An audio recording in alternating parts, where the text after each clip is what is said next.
Smith up and unders, trying to draw the foul. And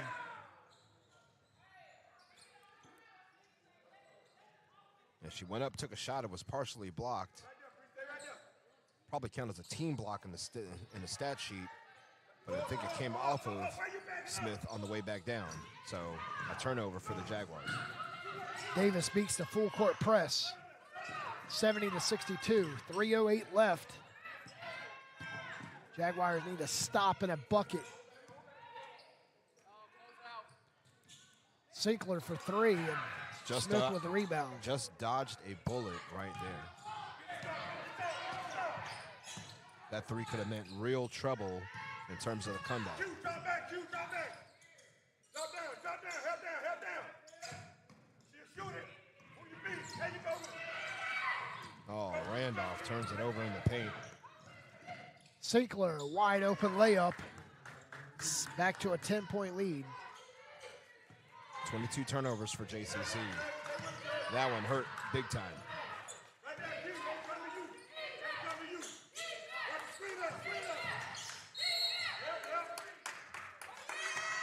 Make it 23 turnovers as an illegal screen was just called.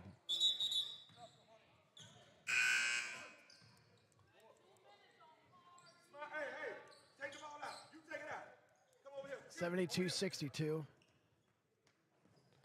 White will have a seat as Bell checks in.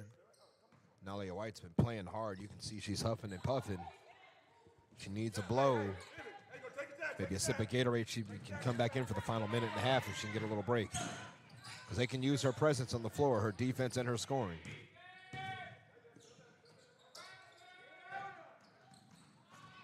Nice defense by the Jaguars. The ball falls through the hands of Davis.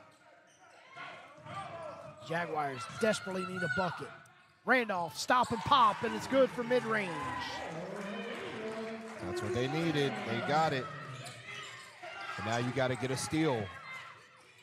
Keep the Panthers off the scoreboard if you can for the final minute and 40. You might have a chance. Great defense by Kayla Bell.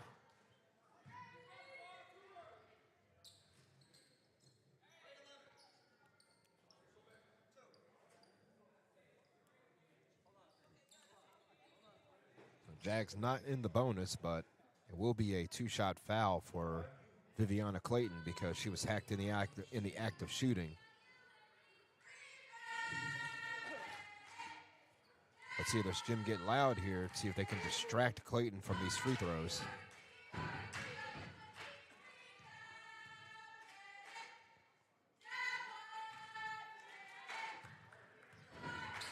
Falls through for Viviana Clayton.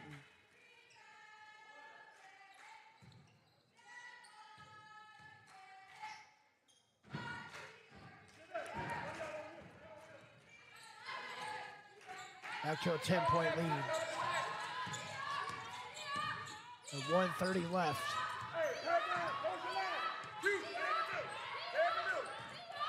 Got to hurry up and speed things up offensively for the Jaguars. Down by 10.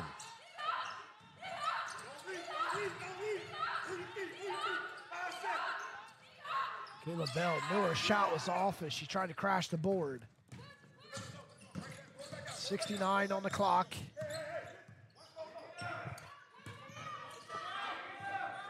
$20 on the shot clock. Clayton in trouble as she travels. Turnover 18 for Denmark Tech. Now, can the Jaguars take advantage here? Less than a minute to go. You've got to hurry up. You've got to move fast. Too much jogging right now. You've got to move faster. Denmark Tech will improve to 7-6 on the season. Jaguars will fall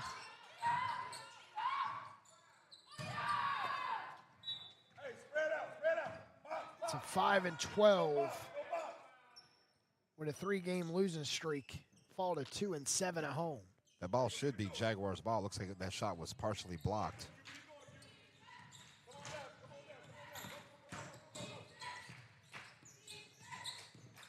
Again, that third quarter Good job by Maylani Patterson to get the block.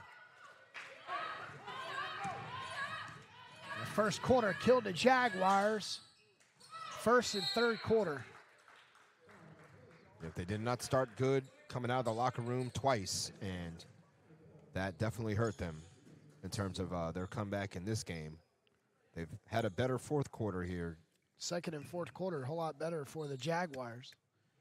See if the Jaguars can put together Sunday 4 solid quarters. Kayla Bell picks up her first points in the second half, 4th overall.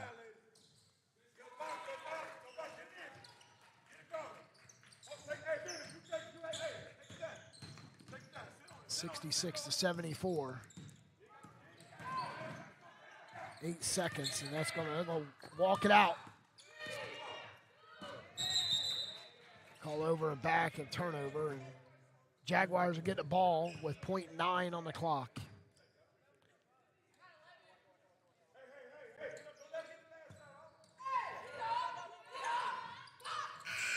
And that's the end on the Maylani Patterson shot. Jaguars fall 74-66. We're going to come right back here with an interview with Coach Z right after this. Hey, so look, interview Coach Z, hold the mic down. It takes 5 seconds to send a text, and for those 5 seconds, you're driving blind. Life is worth more than a text. Stay alive. Don't text and drive. Visit StopTextStopWrecks.org, a message brought to you by the National Highway Traffic Safety Administration, Project Yellow Light, Noise, and the Ad Council.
Ladies and gentlemen, the Jaguars fall 74 to 76. No, correction, 74 to 66. Craig is down with Coach Z. Take it away, Craig. All right, post game with Coach Z. First quarter, third quarter, kind of slow starts coming out of the locker room. Can you tell me today? Absolutely. We were slow everywhere on the floor, and I always try to be politically correct up here, but in a nutshell, we played like trash today. And I'm not even going to sugarcoat anything. I'm going to tell them the same thing. We were slow to everything. We were slow to defense, we were slow to offense, and this is not our game. This is not our game at all. One positive I can take from today's game is Maylani Patterson. She had a pretty good game today. She came out with a double-double, was crashing the boards hard. I know you weren't pleased with the overall team effort, but can you speak to the effort of Maylani Patterson today? Maylani gives effort every game, so this game is no different. But the effort as a team is what I'm worried about. Individual accolades don't really matter to me. I'm more of a team type of coach. So yes, congratulations to Maylani, but I need everybody to play as a whole. got another chance to do it again on Sunday here against Richard Bland. It's your first time playing them this season. You'll go to their house later on in February. What do you know about Richard Bland coming in this Sunday? Richard Bland, from my understanding, they're defending champs, correct? So that means we got to come in focused. We got to come in more focused than we was this game. Looking at the little bit of film that I've seen, they got some quick people who can shoot. So that means we got to play D. Every game we got to play D regardless, but we have to play D against Richard Bland. Hey, Coach C, thank you for your time. We'll see you on Sunday. Thank you. You heard it from Coach Z, PD. She was not happy with the effort of her team tonight. She thought they came out flat. They didn't play at their full potential. But this Sunday, they got a chance to do it again against the defending champions, Richard Bland. We'll see them on Sunday. Back to you.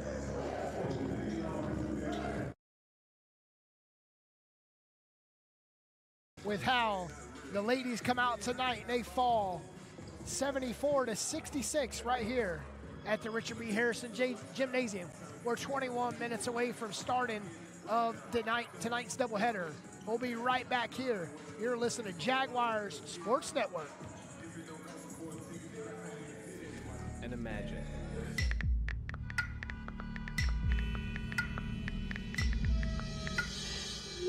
It takes 5 seconds to send a text, and for those 5 seconds, you're driving blind.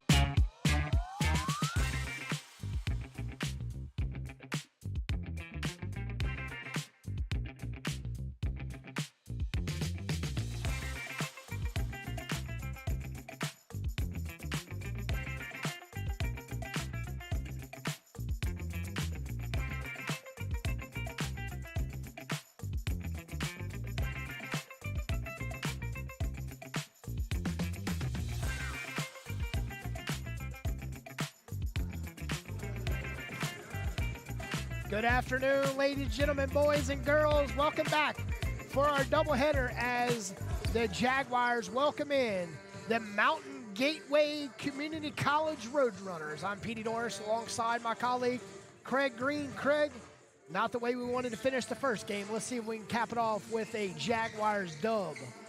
Yep.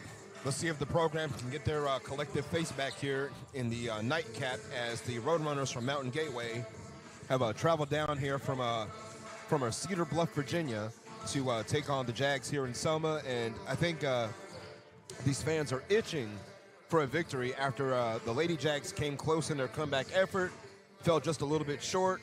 But I think this game here is a golden opportunity for Coach Jay Creasy and his team to get in the win column. Yes, as they face off with a 10-9 overall, the Roadrunners from Mountain Gateway. And the Jaguars are 4-10, 3-8 in Region 10 play. But tonight, you know, before they look ahead to Sunday's matchup, they needed to go ahead and take care of business tonight. And I have a feeling that with Jaden Dunn and Elijah Preddy, the Jaguars are poised for at least a double-digit win. That's those are two of the key players for this game. Also, I would have to add in Shakir Howard and also Michael Linton down low, and also being able to slash and crash to the basket to take advantage of the numbers that they have. The Roadrunners come in with just 7 players in tonight's game. But one thing I will tell you about Coach William Yarborough, he coaches hard. I saw this team earlier this year as the voice of Blue Lights College. They fell by 20 at Blue Lights College, and Coach Yarborough was all over his players from minute 1 to minute 40. So you can best believe that they're going to give everything they have to take a win back to Virginia tonight and to keep these fans sitting upset. But I think tonight, this is the Jags' night. I think Coach Creasy has his team ready, and I think they're poised to come away with a dub and get off that losing streak. Yeah, that's one thing Coach Creasy is preaching to these boys about. You don't want to lose too many at home and fall to lower down in the region play, closing out the conference play in just 6 weeks until we go into postseason. You want to pick up as many wins as you can, and it starts right here tonight. In Selma, we'll have the starting lineups in the national anthem right after we return. You're listening to Jaguars basketball on Jaguars Sports Network.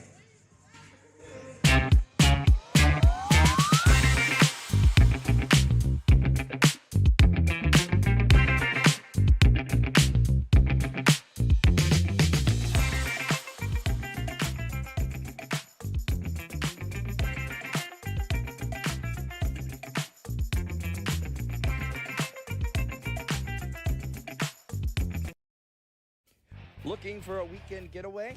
Sit Back and Relax Event Management has you covered.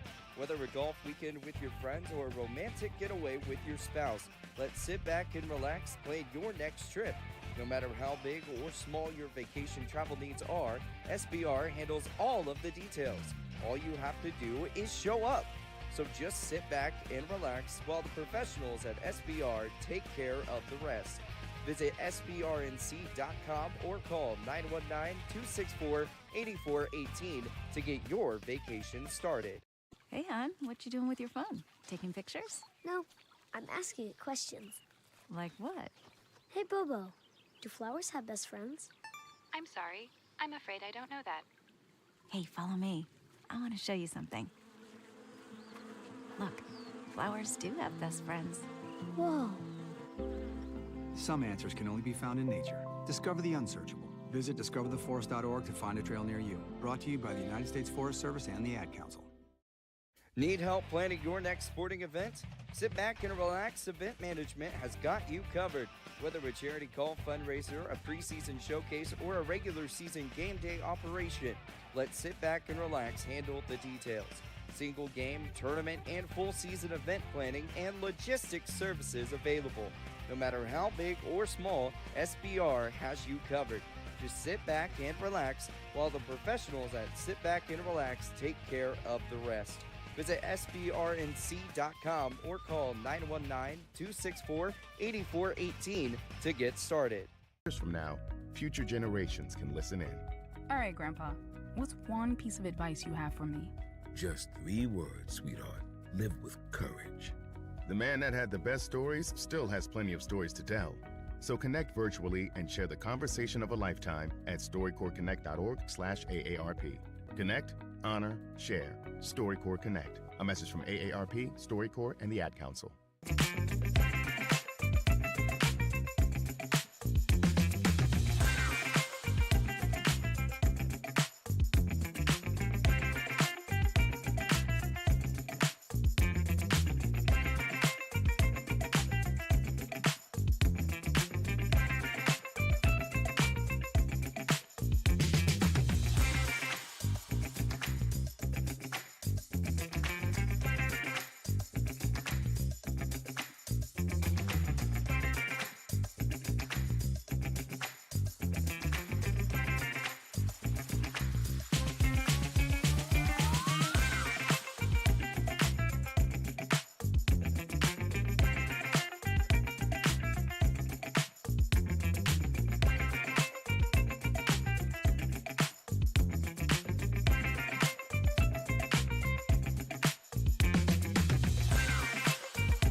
Welcome back.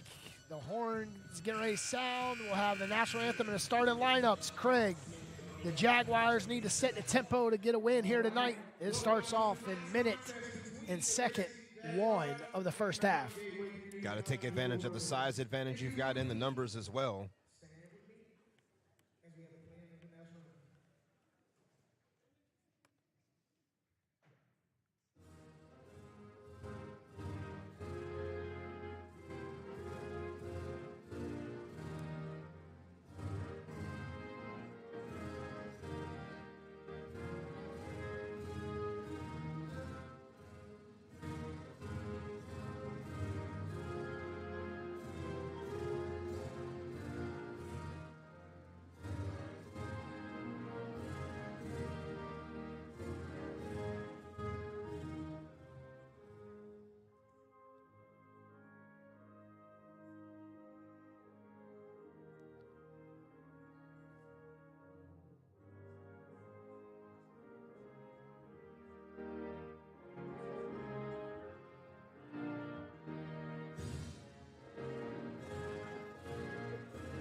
On a small ball, Mountain Gateway comes out with to start Craig.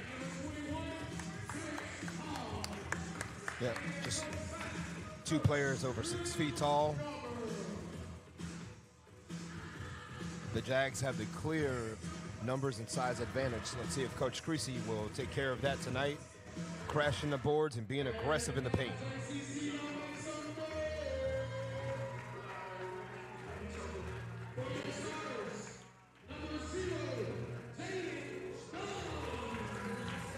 And there's the man of the hour right there for the Jaguars. Need Jaden Dunn to come out hot.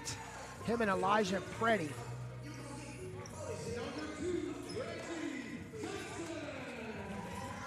Want to give a shout out to our old cameraman, old Ben. Sitting at home, he had to officiate some games today in high school. Ben normally runs a camera. He's off tonight. He'll be back on Sunday. See Michael Linton and Quavion Anderson is going to come out and beast up the post down low on a size advantage. The only one over 6 foot is Terrence Hodge for the Roadrunners. Can the Jaguars outrun the Roadrunners? I think they're going to try to do their best to be more like a Wile E. Coyote and actually have the traps work tonight. You can't have these Acme traps. You got to have some. You got to have some really potent JCC traps. Get this thing going. Got clarification on from Coach Jay Creasy on the change in the starting lineup. Regquan Jackson is starting as the Roadrunners control the opening tip. Roadrunners put up the first 3, and it was Jaden Rice. That's the one weapon that the Roadrunners will have to their, that they may have an advantage is with the 3-point shooting. That's the one thing they can use to keep into this game. Michael Linton coming up short on the first shot from the post. Harrison from 3, and it's nothing but nylon, 6-0 to open up the 2 possessions. They're feeling good early. They're feeling confident because they saw the ball go in the hoop.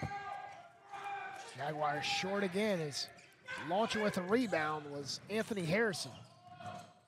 Push ahead to Pritchard. Pritchard through the corner. 3 by Smith, and it's off the backboard. Jaguars 3. Man up is Preddy. As off of Q Anderson as he stepped on the baseline.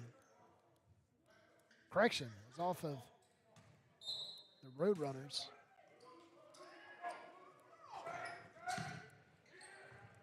Down back to Preddy.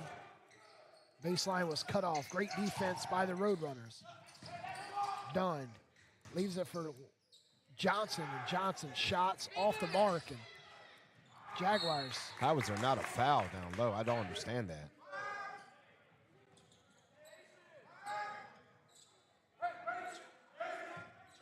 I mean, I know I'm just an announcer, but I saw at least 3 Roadrunners with their hands on the arms of Q Anderson going up. 6-0 Roadrunners open up 2 possessions and 2 threes. Roadrunners are 2 for 4 on possessions. Dunn, off balance shot. And Roadrunners, Rice pressing in the front court, goes up off the left side and in and out. And Preddy with the rebounds off of Hodge out of bounds, stays right with the Jaguars. Mountain Gateway playing with high energy here to start this first half. Jags need to settle down, find their shots. Preddy will shoot 2. Just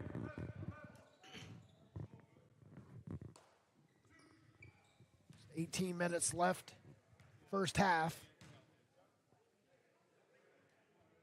Preddy misses the first.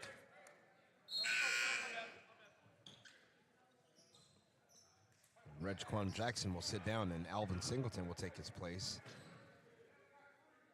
Pretty quick change in the lineup. Here comes Shakir Howard as well.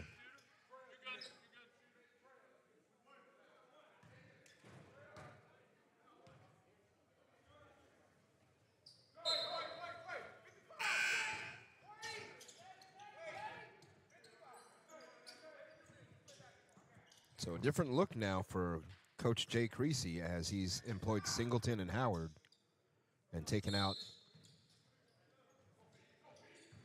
Jackson out, as well as Linton. No, Linton's still in the game, pardon, who just grabbed the rebound. Rice had a nice look off that left wing.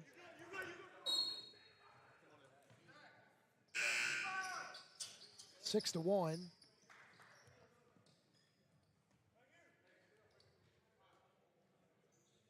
$17:49 left.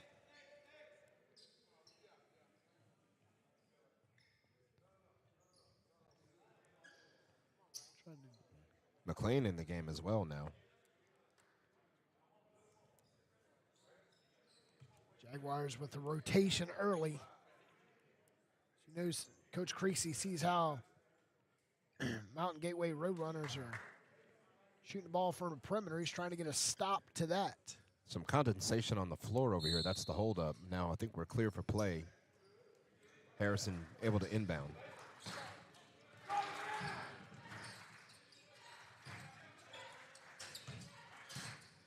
Pritchard stops, 15-footer, that's good.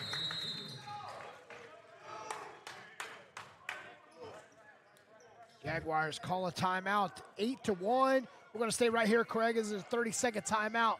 Jaguars give up 2 perimeter shots in that 15-footer. You know, the Roadrunners not shooting lights out, but they have 3 buckets. They're playing with much higher energy. They're not making the mistakes. They're coming down feeling confident. And right now the Jags are starting really slow, and they look like they're just kind of out of sync at the moment. And I think that's why Coach Creasy shook up the lineup here in the first minute and a half of the game, bringing in Singleton, bringing in McLean, bringing in Howard. So Singleton will run a point. He's guarded tightly by Anthony Harrison. McLean. On to Dunn off to Preddy. Preddy to McLean in the corner, 3 on the way, and it's touches every part of the rim as it falls out. Rice, baseline's cut off. Nice pass to Pritchett. Pritchett in and out. Nice look. Linton pulls down his 3rd rebound. In the corner to McLean, back out. Man zone by the Roadrunners. Michael Linton's pass was tipped right to Rice, and Rice takes it down and then drops it off to Harrison, and Harrison extends the lead to 9. Again, the Roadrunners playing with the energy right now. Look at they're matching the energy of their head coach. I mean, look at William Yarborough out here. He is just animated and loud and energetic throughout the game. As Anthony Harrison picks up the foul.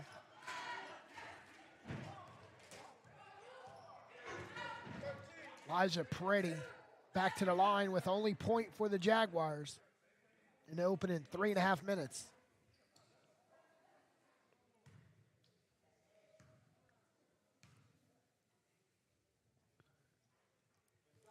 Makes the first. Jaguars are not yet to find a field goal.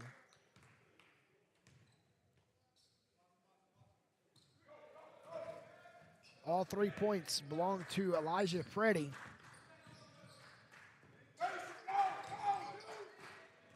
Rice hands it off to Smith. Smith drives, stops, and tries to pop on the baseline over Dunn, and Dunn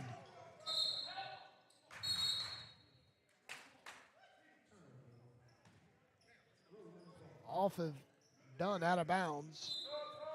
Jaguars turnover. It's a 4th turnover. Another turnover for the Jaguars here. 4 minutes in, 4 turnovers, just 3 points. Definitely a bad taste in their mouth in the early going, but you can right those wrongs pretty quickly with a nice defensive stand. 10 to 3, crossing the 15-minute mark.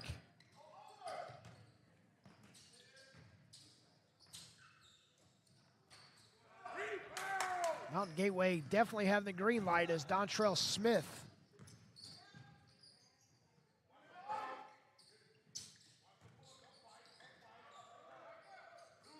Jaguars flashing without the ball. Still unable to find the right opportunity as Michael Linton's baseline jumper. Hauling down the rebound is Cam Bird. And McLean, aggravated, draws the foul. Just made things worse in that situation because now you've not only lost the rebound battle, but you've also committed your first foul. So that's one more closer to disqualification.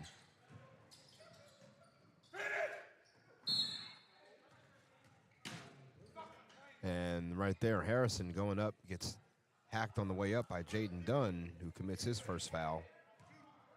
Second team foul, and Harrison's going to go to the line for 2. First trip to the charity stripe for Mountain Gateway.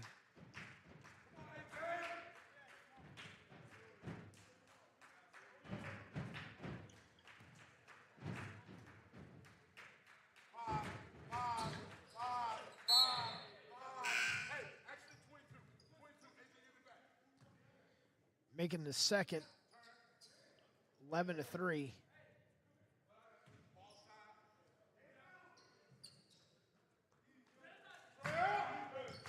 Look at the Roadrunners trying to trap and full court press.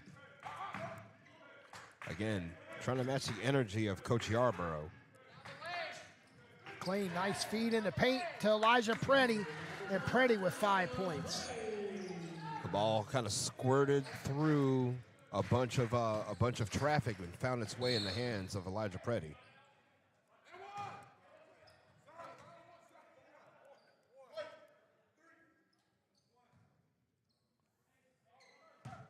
Singleton with the foul. It's the third team foul for the Jaguars.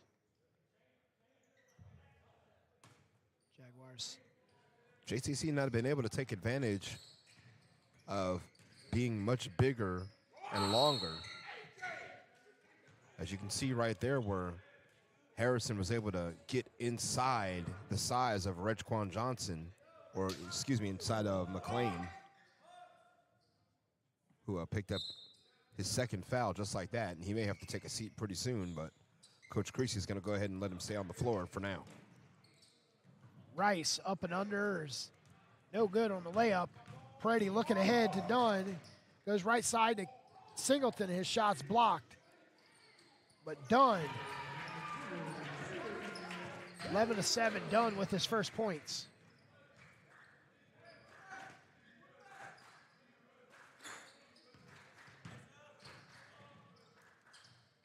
Pritchett to Smith. Smith trying to get separation on Preddy. Goes to Bird. Bird baseline. Kicks it out to Rice. We'll spin it back out to the left wing, and 3 on the way. Rice with the long rebound. Bodies on the floor is Dontrell Smith and Singleton. Correction, that was McLean that fought for the loose ball. So Terrence Hodge checks in for Harrison. I think next time I need to bring about 7 pillows to sit on Craig, as his bleachers pretty tough. 13:50 left, 11-7. I wish I was next door to a 7-Eleven. Give me a old Slurpee right now, blue raspberry. Well, there is a food truck outside right now, Justice Food Truck.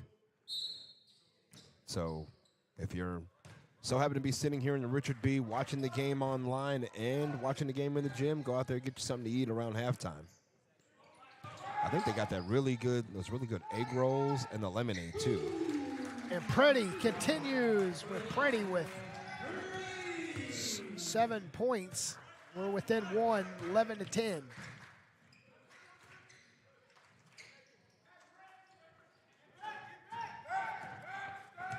Johnson. Jaguars get their first lead. Preddy flashes through the paint, puts up a prayer, and it answers.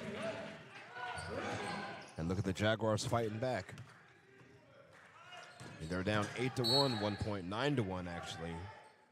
Jaguars are on a 9-0 run currently. Last 2 minutes. Got a full timeout, 12-11 Jaguars get the first lead on Elijah Preddy. We'll return right after a word from our sponsors. Sit back and relax. Looking for a weekend getaway? Sit Back and Relax Event Management has you covered. Whether a golf weekend with your friends or a romantic getaway with your spouse, let Sit Back and Relax plan your next trip. No matter how big or small your vacation travel needs are, SBR handles all of the details. All you have to do is show up. So just sit back and relax while the professionals at SBR take care of the rest. Visit sbrnc.com or call 919-264-8418 to get your vacation started.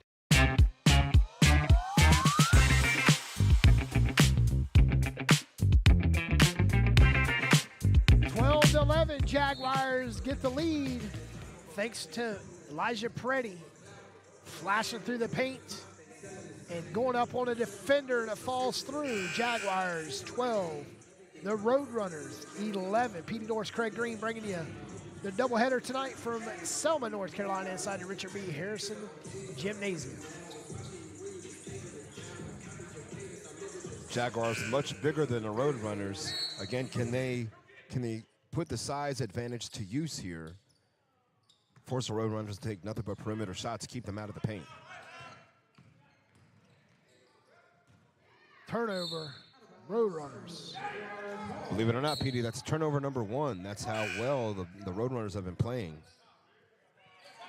More than 7 minutes in, only have given it back to JCC just once.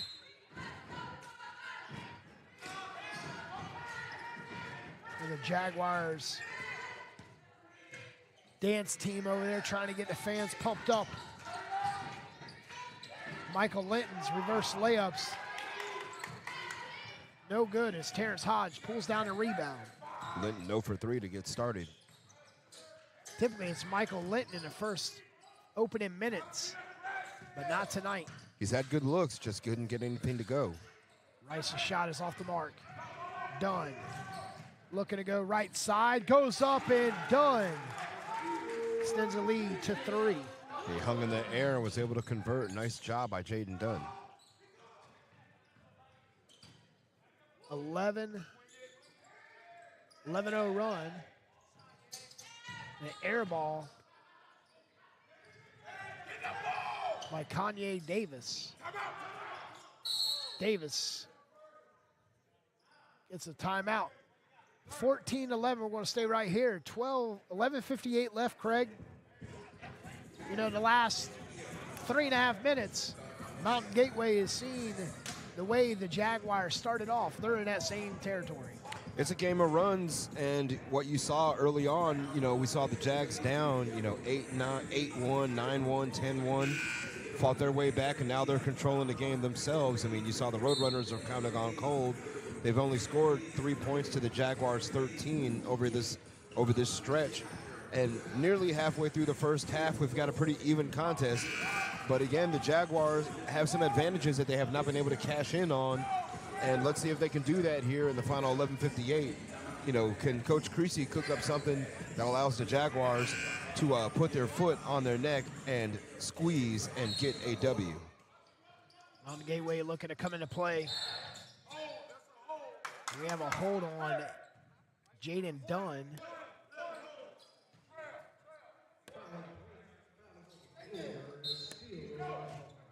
They're giving it to Q Anderson. You know, interesting stat here so far, Craig, is 1 turnover for Mountain Gateway. The Jaguars with 5. And we have an offensive foul. The announcer's jinx. Good job, Petey. Dontrell Smith out of control as he went through, and Q Anderson is right there to take it right from him. So here go the Jags. Can they go down and increase the lead? Can they find something, you know, can they find their rhythm offensively? I mean, you've seen Coach Creasy kind of mix and match players trying to find the right trying to find the right mix. As now we've got Anderson, Singleton, Jaden Dunn, Shakir Howard on the floor with Michael Linton.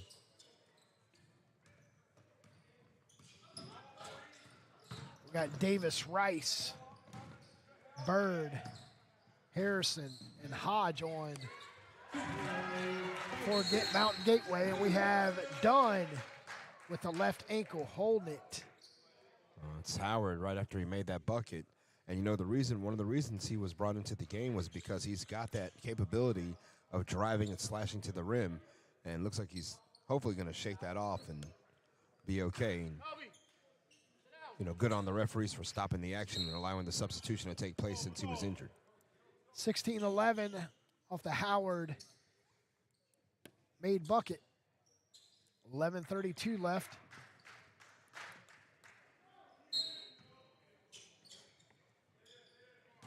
You know, with Singleton out there on defense against the Roadrunners, matches up with size with Jaden Rice. On the defensive side, and nice take by Smith. Go inside to Michael Linton, shots blocked, but Linton stays right with the block. Shot by Terrence Hodge. Jaguars up by 5. Davis from the right wing, and you can count it. Got a look he liked, and he took the shot. Was able to convert. The three ball's been a big weapon for the Roadrunners early on. Roadrunners check in Pritchard along with Harrison, as long as Smith and Bird will have a seat. Jaguars will come back with Elijah Preddy, a Singleton, to the bench. Mountain Gateway's already hit 3 threes in this game. So Jaguars are going to have to close out on shooters and keep their feet moving. Referee didn't want to call the block and let them keep playing. Preddy from the corner, and it's so right when he shot it, he knew he didn't have enough on it.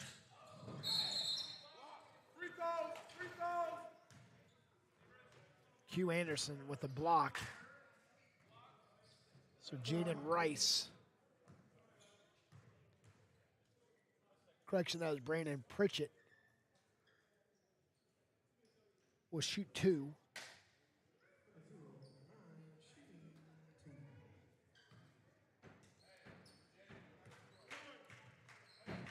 Anderson not able to set his feet in time to draw the charge.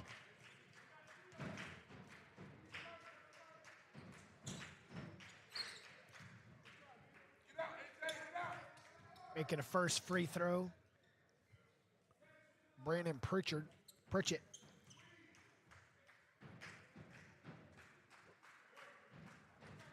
10:27 left, first half. Mountain Gateway jumped out to a 10-1 lead over the Jaguars. Jaguars tracked it down, tied it. And then Jaguars took the lead. 14-11. We're back within 1. Roadrunners trail the Jaguars. Brady off the right elbow, and that's pretty shot right there too. Harrison drives and draws the foul. As you can hear the coach from Mountain Gateway say, AJ, that's weak. An opportunity to get the lead back on the 2 made free throws. Well, I told you, William Yarborough is not going to sit down this entire game. Thinking about standing up. We need a Yarborough cam is what we need because, you know, again, he's one of the hardest working coaches I've ever seen. And he's very fiery and he's very passionate. And he cares a lot. And you can see early on his players match his energy, and that's why they're in this ballgame despite, you know, having not only not being disadvantaged by numbers, but being disadvantaged by size. 2 missed free throws by Brandon Pritchett. That's his 4th consecutive free throw miss. And a steal, and Jaguars still rely on the Roadrunners to build a new gym. Dunn is fouled by Davis.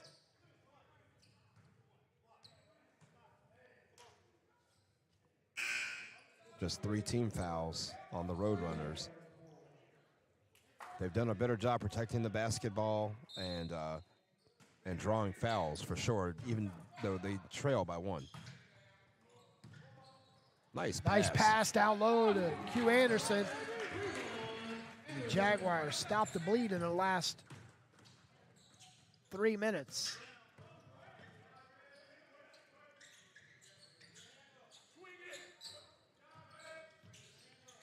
Harrison hands it off to Smith for a long 3 off the heel of the iron. And Jaden Rice pulling down a rebound and going up, and Q Anderson powers with the rebound. 20-17. Anderson brings it up for Dunn. Dunn drives. Nice finger roll layup, draws the foul. 22-17 to the line.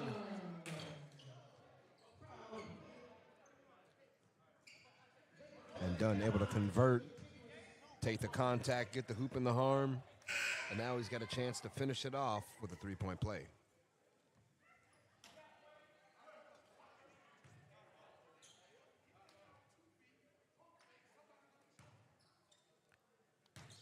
(22-17), looking to extend the lead to 6. As Anthony Harrison pulls down a rebound. Pritchard to the corner for Bird, and Bird misses the 3. Johnston tipping it right to Elijah Preddy. Preddy, coast to coast, and does finish. Oh, got the lucky roll there. The ball just kind of thought about it, then tipped over. I think the wind blew it into the bucket. Oh. Johnston said, not in my house. And Johnson is like, what am I supposed to do?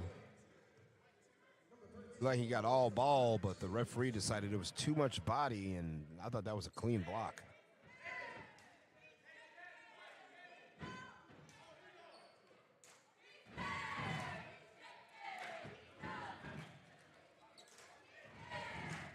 So Anthony Harrison to the line to shoot 2.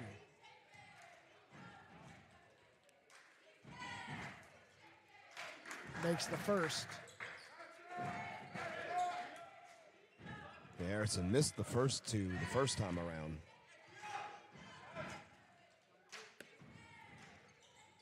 Making both.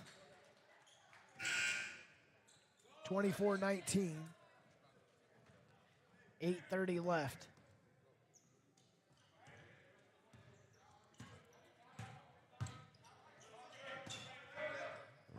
Dunn, long range with the green light. The shooters roll. 2 little kisses off the glass the last 2 times down the floor for the Jags. They all count the same. Doesn't matter if they swish or if they kiss around. Davis to the corner as he's fouled. He hit the floor. 27-19, Jaguars. Biggest lead is 8. The Roadrunners have slowed this game down to a crawl. I mean, that's their chance, really, is to play half-court sets of basketball, slow things down, get the Jags in foul trouble. They're already in the double bonus for the remaining 8 minutes of the first half. Ball does not lie as Davis's free throw is missed.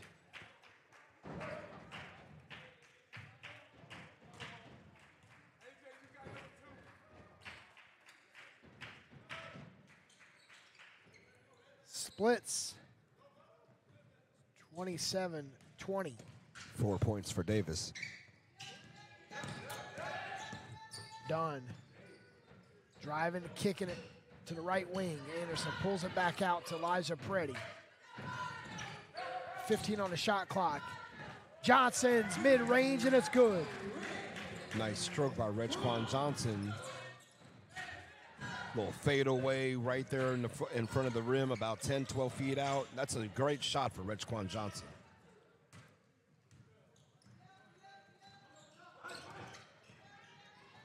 Preddy, shots blocked.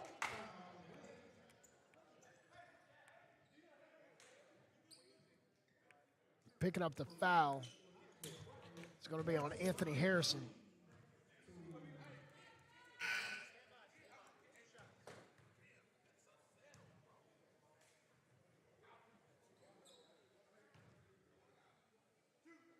Preddy will shoot 2. Preddy's been involved early and often in this game. Continues to climb in the scoring column to make it 30-20. Preddy up to 13 points in the first half, leading the Jags, leading all scorers, matter of fact.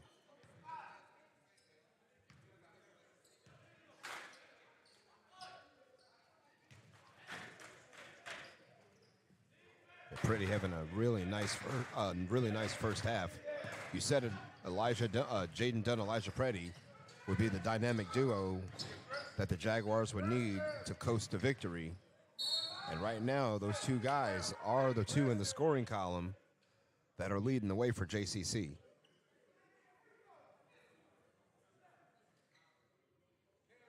You know, the good thing with Elijah Preddy and Jaden Dunn, both of them are freshmen, so they'll return next year unless they get an offer early.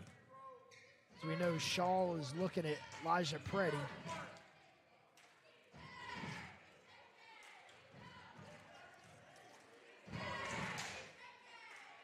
Davis misses. Jaden Dunn with 9 points in the early going, shooting perfect from the field, 3 of 3, but missed his only free throw attempt. And Elijah Preddy, 14 points. 31-20, crossing the 7-minute mark. Preddy up and under, and he is fouled and hit in the face.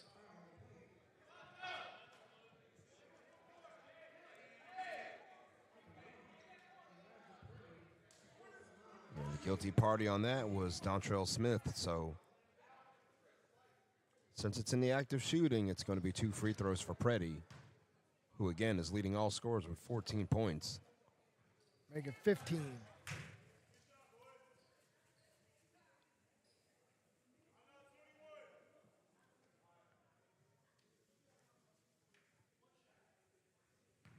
(32-20), 12-point lead.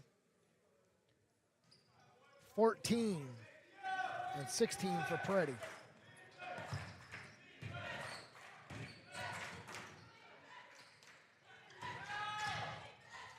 Fighting and Pritchard.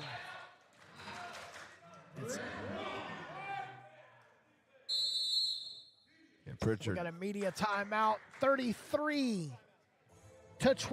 Your Jaguars lead the Roadrunners from Mountain Gateway Community College. We'll be right back on Jaguar Sports Network. Listen and imagine.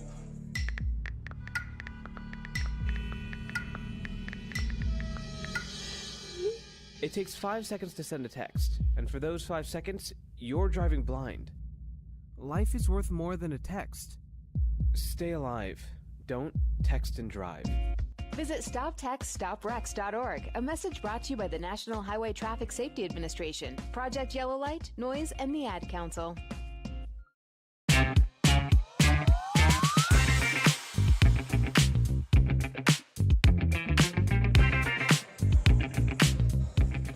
Elijah Preddy with 16. The Jaguars lead 33-20 over the Mountain Gateway Roadrunners. PD Norris Craig Green bringing you coverage on Jaguar Sports Network. Jaguars looking to split tonight's doubleheader with 6:50 left in the first half.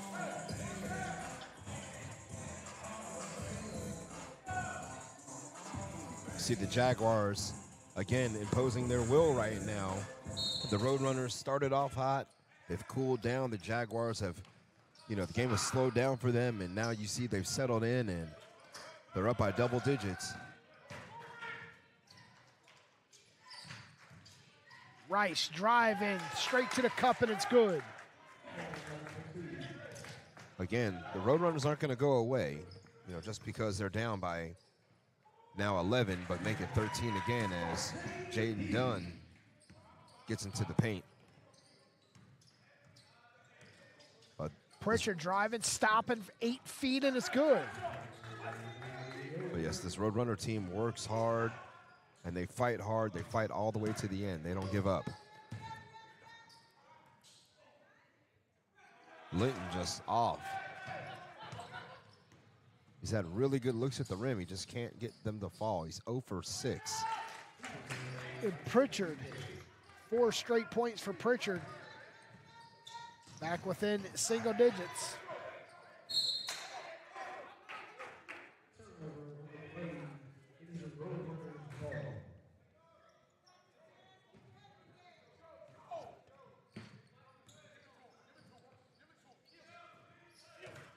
(35-26).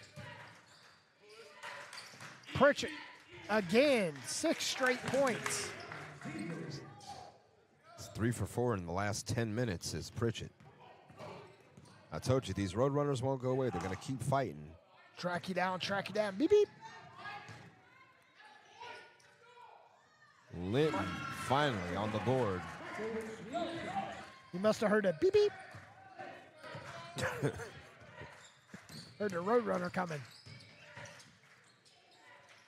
Pritchett puts up another shot. He's off balance. He's just trying to reset and get a rebound. And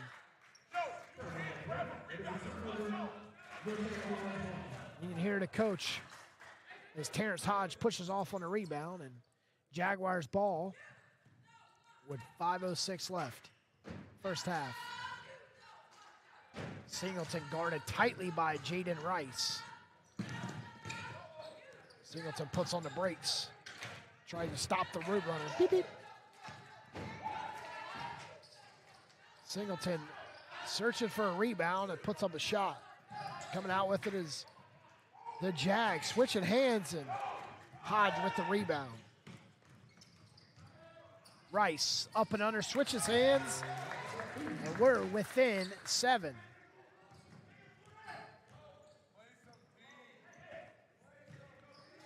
An 8-2 run for the Roadrunners, and Michael Linton's only bucket, and he'll go to the charity stripe. Roadrunners still fighting hard again, like we said. They're not going to go away, and you know, Coach Yarbrough over here coaching every single moment of every single possession. 37-30, 4:24 left. Michael Linton. His first free throw opportunity is good.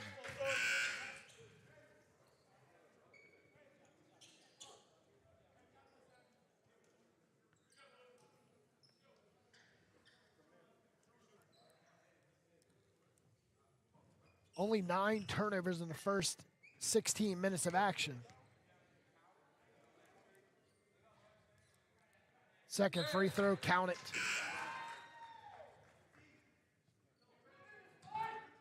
Jaguars are hot from the charity stripe.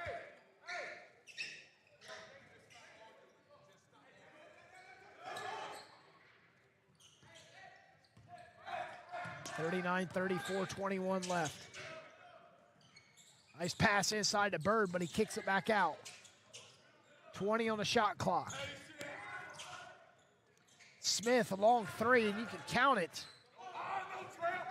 Not too many passes for the Roadrunners, and they are found the open man, and he converts.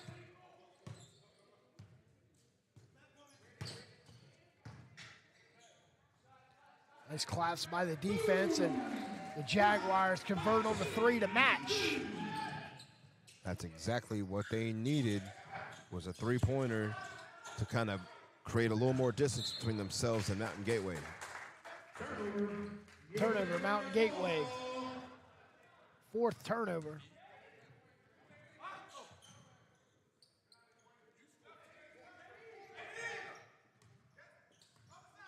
(42-33). We got an over back. Oh, no. Careless turnover is Peretti. Thought he was over to backcourt thinking he's going to get something on the official.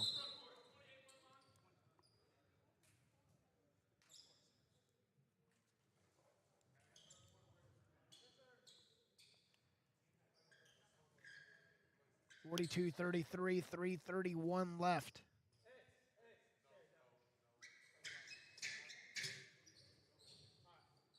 Clean up the moisture on the baseline. Yeah, these players are working hard. A lot of sweat hitting the floor.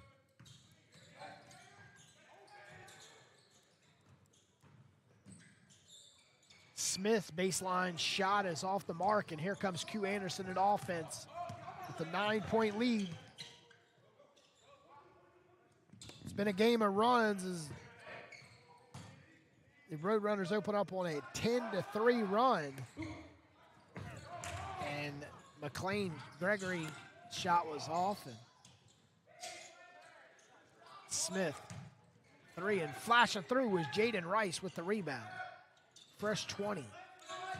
Pritchard looking, stops from the right elbow and falls through as he falls to the floor also. 35 points for the Roadrunner. They trail by 7.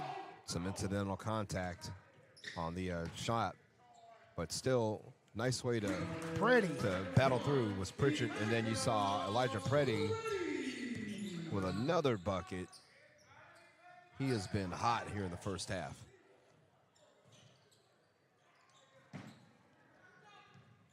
Pritchard couldn't get it to fall. Preddy drops it off to Gregory, and his 3 is too short, and Jaden Rice with the rebound, and it pushes ahead. It's a turnover. Michael Linton, McLean checks in for Johnson and Dunn. 2:08 left till halftime.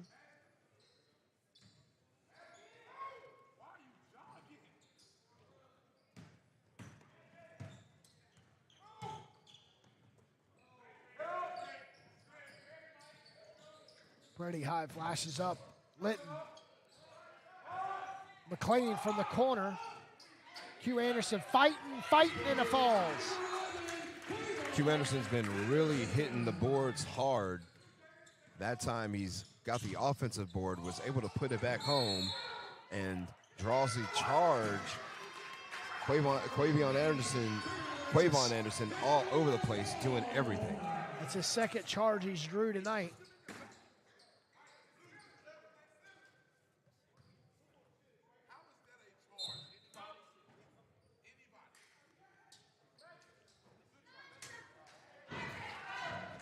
(46-35).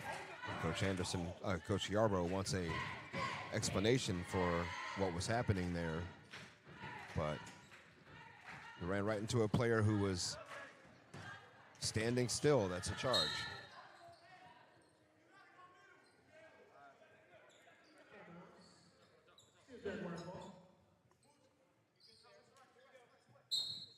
So final minute and a half. Trying to clean up some of this condensation here. Again, these players working hard. It's getting a little warm in the gym. You know, it's unseasonably warm here, January in North Carolina. But then again, folks, if you're from North Carolina and you're watching this game elsewhere, you know what North Carolina weather's like. Every 10 seconds it changes. Well, you wake up in the morning, it's winter. By the time you're eating lunch, it's spring. And by the time you're about to have your afternoon snack, it's summer. Today it got up to 73. When I went to meteorology school, that's what it was. I learned my meteorology from a place called Google. 46-35, 1:33 left. Gregory looking to come across the timeline just in time for the afternoon snack. The only thing hotter than the weather outside is Elijah Preddy shooting, but he got called for a carry there. I believe Elijah's hovering around 80 degrees himself. Some people call it palming. We just call it a carry, because that's exactly what he did. He had his hand underneath the basketball, kind of cupped it, went over the top. The referee saw it and called the turnover. 3 from the corner for Smith, and he overshoots the goal. And Gregory heading Singleton. And Singleton finds Linton, and Linton couldn't convert. Q Anderson fighting. Stopping and popping Bird from the right elbow, and stays right with Mountain Gateway. 59 seconds left. Final minute of the half. Coach Creasy, you know, he's got to be perhaps a little disappointed that they haven't taken full advantage of their opportunities, but they've done a pretty good job in this first half. But count the bucket for Pritchett and the foul on Singleton.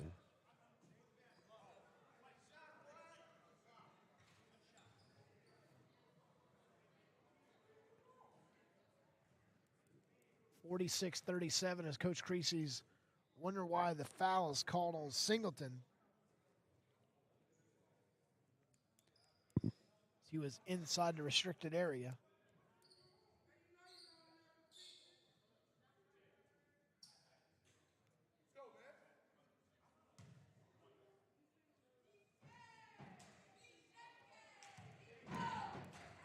Coach Creasy's getting explanation from the official. Pritchett makes and one. 46-38, 8-point lead for the Jaguars. Linton just can't buy a bucket. You just see the expression on his face. He put his hands in his head. Like, how am I just missing from point blank range? I mean, it's just really. Linton angry.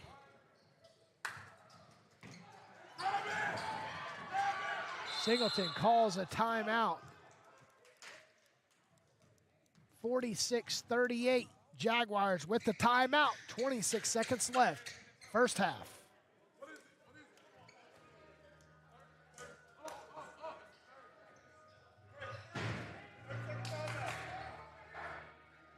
Listen and imagine.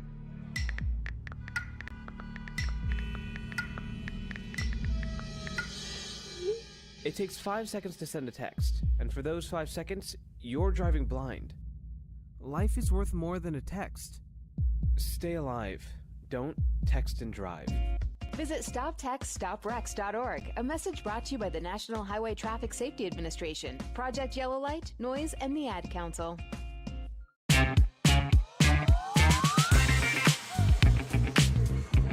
Eight-point lead for the Jaguars, 46-38. Going in halftime, Craig. Can the Jaguars carry this momentum in the second half? They need to keep the pressure on the Roadrunners. I mean, again, they were able to overcome that slow start early on, being down 10-1, and have fought their way back to having an 8-point advantage. You know, it could be greater, but they're not executing at their full potential. I think that's what Coach Creasy may really be kind of relishing when he goes into the locker room with the lead. See right there, another missed opportunity.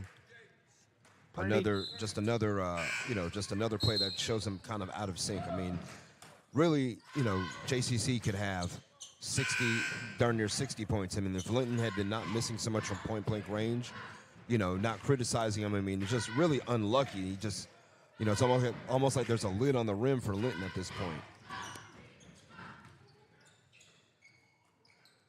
Move the ball around our perimeter with 6 on the clock. Harrison drives, puts up a shot, and it counts. And there was a whistle.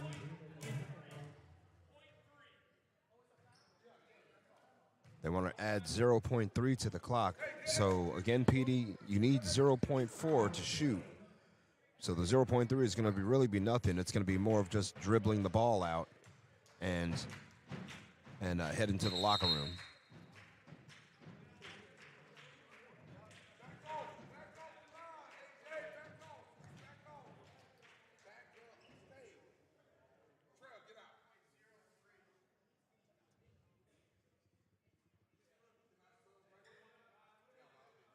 (46-40).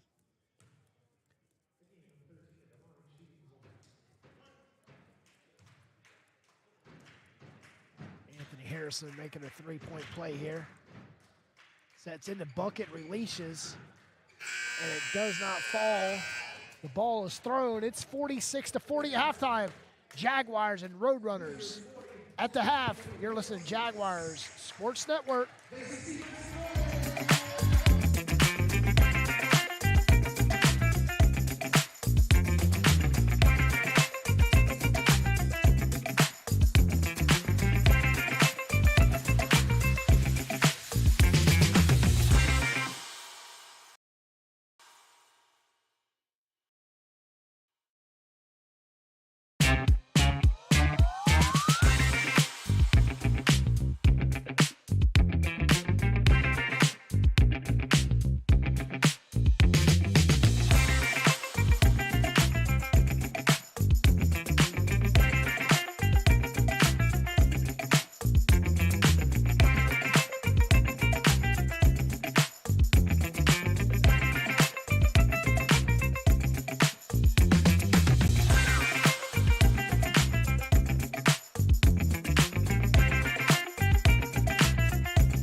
Looking for a weekend getaway? Sit back and relax.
Relax Event Management has you covered. Whether a golf weekend with your friends or a romantic getaway with your spouse, let's sit back and relax, plan your next trip. No matter how big or small your vacation travel needs are, SBR handles all of the details. All you have to do is show up. So just sit back and relax while the professionals at SBR take care of the rest. Visit sbrnc.com or call 919-264-8418 to get your vacation started. Hey, hon, what you doing with your phone? Taking pictures? No, I'm asking it questions. Like what? Hey, Bobo, do flowers have best friends? I'm sorry. I'm afraid I don't know that. Hey, follow me. I want to show you something. Look, flowers do have best friends. Whoa. Some answers can only be found in nature. Discover the unsearchable. Visit discovertheforest.org to find a trail near you. Brought to you by the United States Forest Service and the Ad Council. Need help planning your next sporting event? Sit back and relax. Event Management has got you covered. Whether a charity call, fundraiser, a preseason showcase, or a regular season game day operation, let Sit Back and Relax handle the details. Single game, tournament, and full season event planning and logistics services available. No matter how big or small, SBR has you covered. Just sit back and relax while the professionals at Sit Back and Relax take care of the rest. Visit sbrnc.com or call 919-264-8418 to get started. Americans at risk. Exercise and healthy eating can help reverse prediabetes. Start by taking a simple 1-minute risk test at doihaveprediabetes.org. Brought to you by the Ad Council and its pre-diabetes awareness partners. Bet he can't say that in reverse.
Welcome back, ladies and gentlemen. 46-40, 146 of halftime left inside the Richard B. Harrison Gymnasium.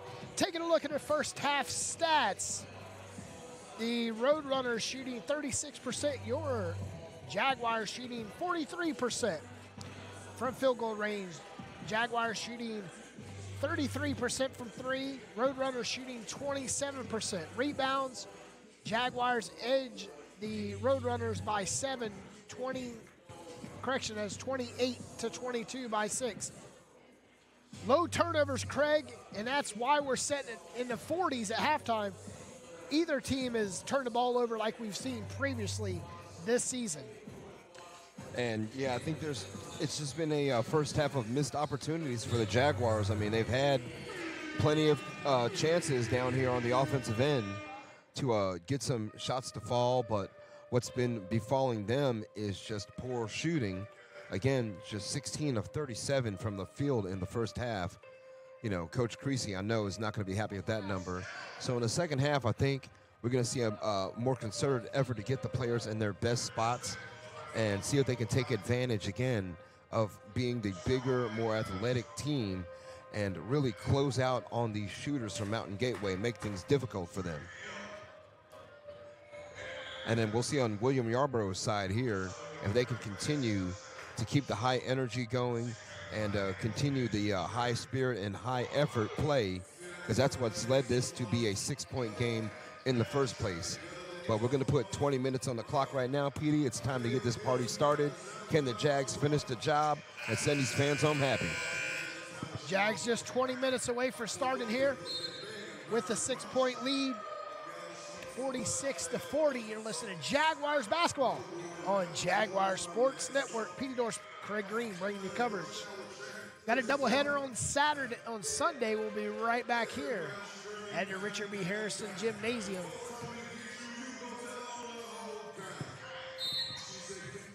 So Jaguars with the ball to start the second half and see if Liza Preddy continue the hot streak. Hands it off to Dunn. Dunn spinning in the paint. Kiss off the glass. No. And hauling down a rebounds, Anthony Harrison. Harrison had 3 rebounds in the first half, go along with 9 points. I'll tell you, he ended the half with that and one and coming out and hit it right out the gate. We're back to a 4-point lead, Jaguars. 46-42. Q Anderson looking inside on the mismatch to Linton. Johnston pops out, steps in for 12 and air ball. Not a good start in the second half for the Jaguars. I mean, Johnston's shot fell flat.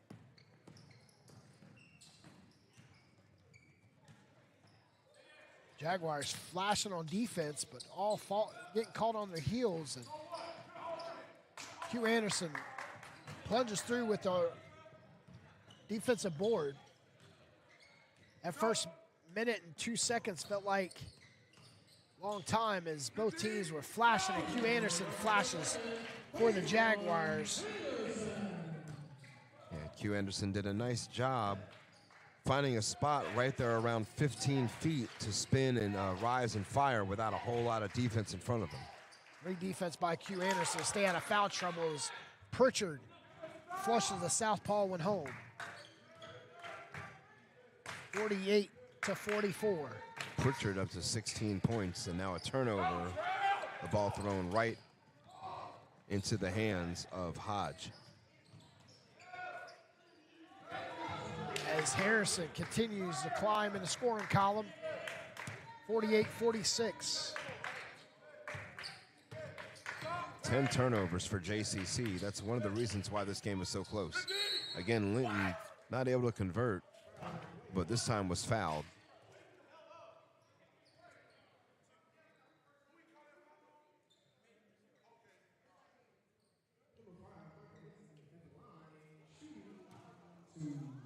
Coach Yarborough is in disbelief over that foul call, to say the least.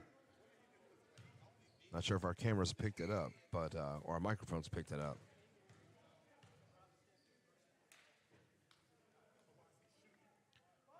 Michael Linton airballs. First free throw, the ball does not lie.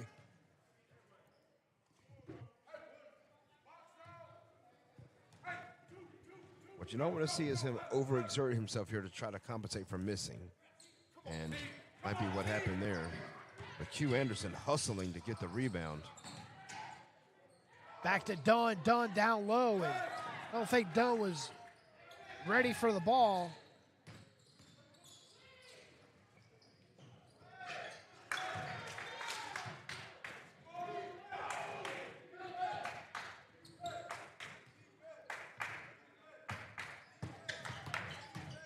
Jaguars trail by 1.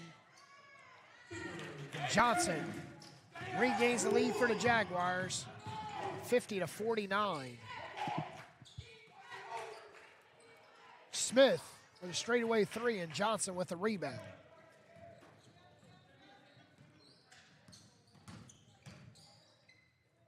Pretty stops, pops from the elbow, 52-49.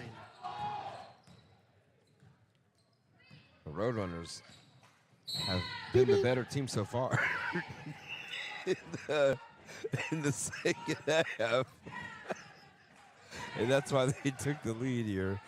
But, you know, again, the Jaguars are doing a good job fighting back.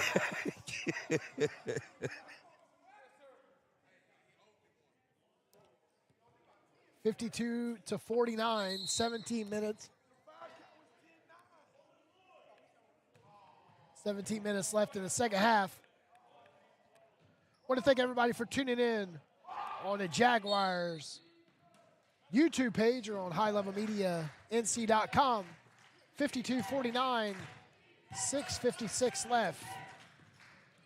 As Rice goes right side to Harrison. Harrison's tapped out by Johnson. Craig Johnston is coming out with a hot defense and a hot hand on offense this half for the Jaguars. He's doing a good job being a help defender coming over.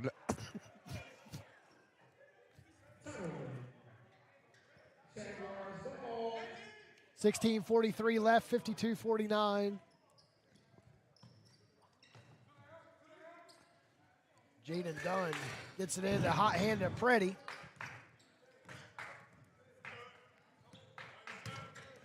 Preddy, nice dribble drive, and I'll tell you, here come the Roadrunners.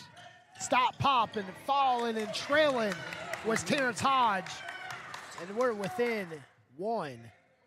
It's Hodges' first points of the game. He grabbed 7 rebounds in the first half. Singleton will check in along with Manuel McLean. Next dead ball. Done. Turnaround jump shot. Flushes that was home. really, really nice. That's his patented shot, and he got it to go. Early on in the first half, remember he took that attempt and wasn't able to get it to fall. But this time, able to get it to go down. And the Jags, once again, trying to increase that lead. Q Anderson had it slapped out away from behind on the way back down to the bucket. So Johnson and Dunn will have a correction. Johnson and Preddy will have a seat as McLean and Singleton checks in. 54-51. McLean driving, stopping 15 feet out. Rims out, and Q Anderson stripped as he went up. Nice spin by Pritchett. Pritchett kicks it to the left wing. 3 on the way by Rice, and McLean with a rebound. McLean looking, sprinting in the front court. Left side to Dunn. Dunn drives, switches hands, and draws the foul. From our view, looks like Hodge is going to pick up the foul.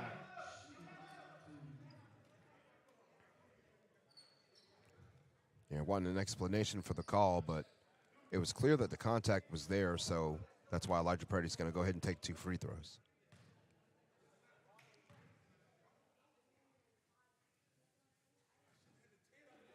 Dunn makes the first. 55-51. Cam Bird checking back into the game. 15-19 left.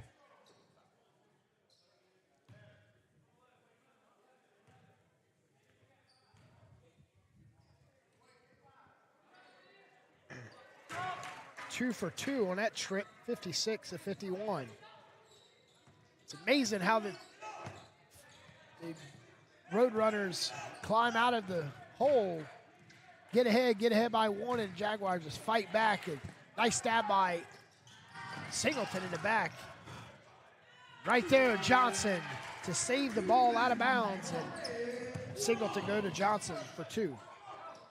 Yeah, luckily it fell into the fortunate hands of Johnson, who was able to caress it, put it back into the cup. And now here come the Jags again after Singleton grabs the rebound. McLean should have took the shot. 13 feet on that baseline, but he attempted a pass, and it's fighting and done. And stay with it. Smith has been on the floor a minute tonight, and he's been on his feet. See the coach from Wake Tech over there. The entrance of the door as he is checking out some recruiting here. Wake Tech this year moved into still Region 10, but Division 1.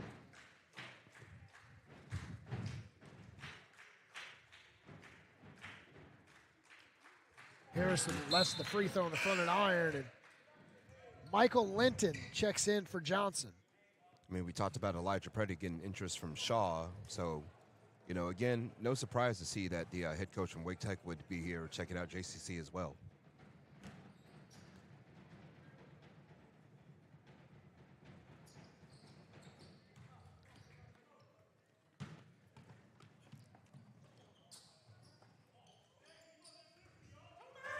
Jaguars trying to catch the Roadrunners on their heels. Preddy tries, and we hear pushed off.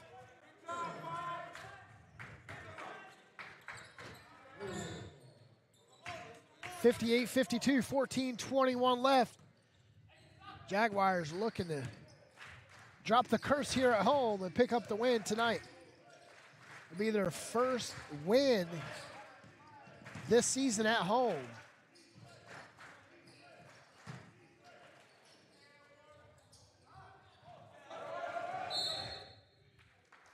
In sanction of the NJCAA. Picked up the big win the first game of the year against Mid-Atlantic JV. But since then, the Jaguars have not picked up a home win this season so far. This will be the first. 14-01 away from that. And again, we talked about, you know, in the women's game, how much the crowd can play a factor in helping out the home team. So, again, when Mountain Gateway's on offense, you know, they can make the gym pretty loud and kind of disrupt their flow.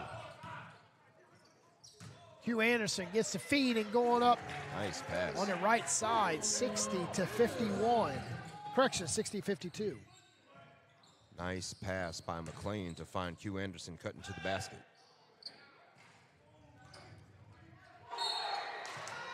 And Linton smacks him right in the face.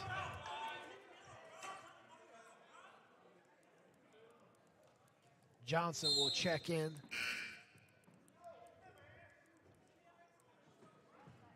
We've got a timeout, 60-52. You're listening to Jaguars Sports Network. Looking for a weekend getaway?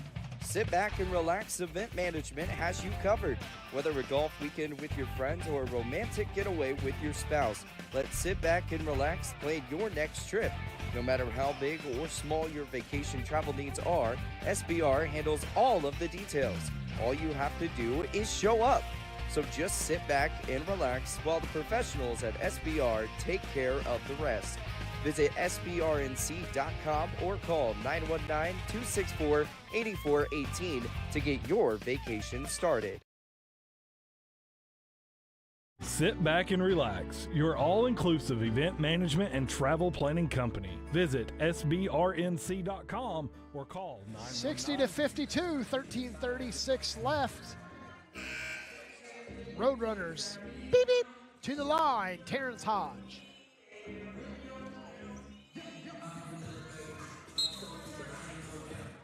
I just wish the whistle was like the Roadrunner sound. Beep, beep.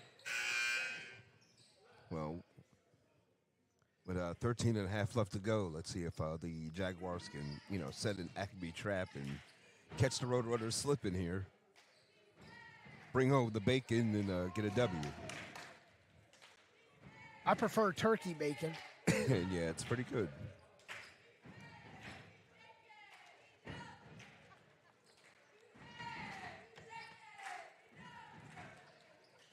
Second free throw is missed. Terrence Hodge misses both free throws. The ball do not lie. Singleton. 60-52, looking to extend the lead to 10. Ooh, nice pass to Johnston and Johnson. Nice pass. Able to thread the needle there and find them just sitting there right next to the basket at the low block, able to convert. Pritchett in trouble. Kicks it back out with 17 on the clock, and too hard and fighting over there was Rice, and could not get it from Dunn.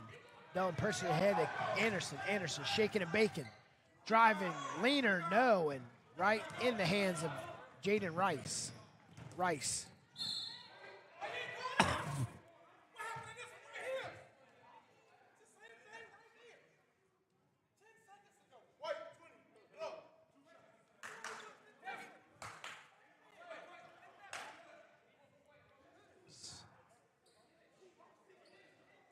(62-52), 12:50 left. 3 fouls on McLean, but it's going to be Q Anderson who's going to be taking a seat. So McLean has had a good run. I can understand what Coach Creasy, leaving him on the floor in this situation.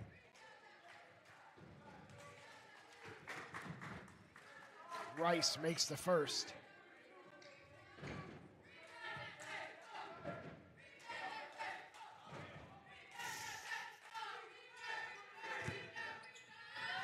Making both free throws, cut it within 8.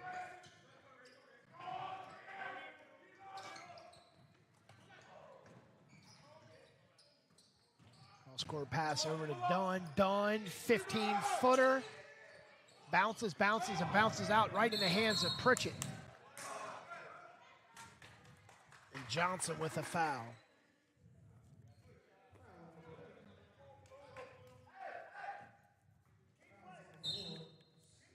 12:32 left. Dunn will rotate with Peretti.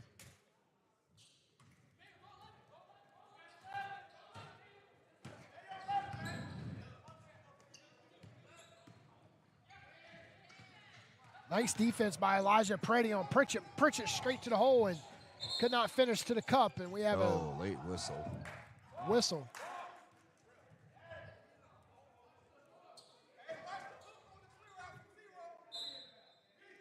So they're going to call it away from the ball, not in the act of shooting.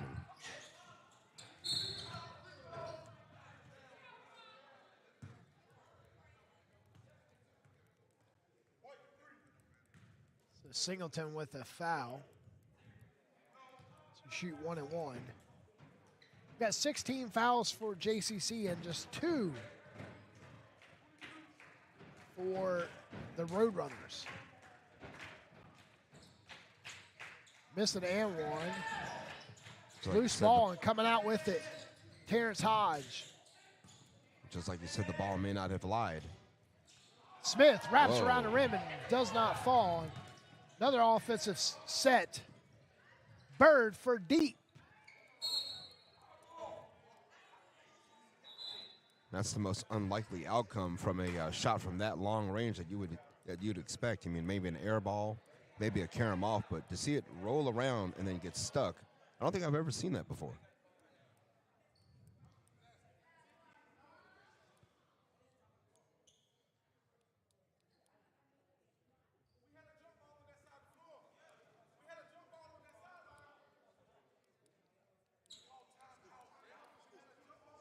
(62-54), 12:01 left.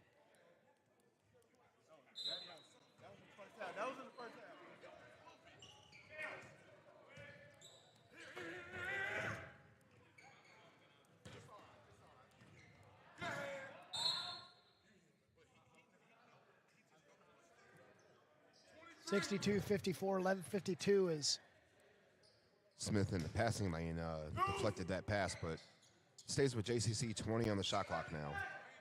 Singleton big for shot. 3. Singleton needed that one. That's his first bucket of the game. Singleton gets hot. Go ahead and start the oven and hit the grill switch because we having steak tonight. JCC hasn't played their best, Petey, but they're still up by double digits here. You know, too many fouls here. They're giving Mountain Gateway too many opportunities to stay in the game. And, you know, they've seen the propensity to shoot the three-point shot. That's still a weapon that they have in their arsenal. They don't have too many players in foul trouble themselves, despite having the size disadvantage and the number disadvantage. Coach Yarborough has really kept their players in the game, you know, mentally and physically and with a high energy style. It's good to get done and rest. Now he checks back in for McLean. So we got Gregory, Johnson, McLean, Preddy, and Singleton all on the floor for the Jaguars. Got Pritchard, Bird, Rice, Hodges, and Smith for the Roadrunners. 10-point game, 65-55. Ooh, beautiful Johnston pass. camping out. But when you're camping out, you definitely need to convert on an easy bucket. Yeah, he needed to finish that. He was wide open underneath. Stopping and popping for 15 and does not fall for Pritchett. Crossing the 9-minute mark here in the second half.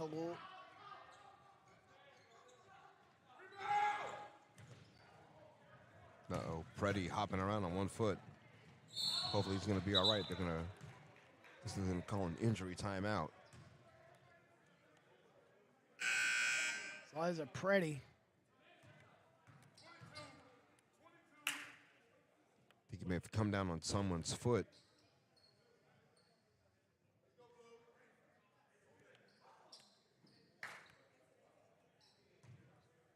$65-55, Preddy. Loving on that left ankle over there. Done. Cross court to McLean. Back out to Singleton. 10:40, 19 on the clock. Nice take by McLean.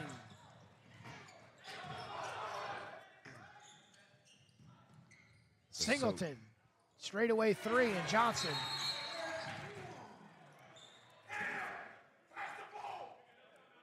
Just fortunate to be in the right spot. At the right time. Regquan Johnson, yep, to finish that one. And now, you know, they got to clean up the condensation one more time. Like we said, it's 70 degrees outside and about 96 in here. Yeah, and shout out to Mike, who's been out there on the floor time after time after time trying to wipe the floor down and keep everybody safe.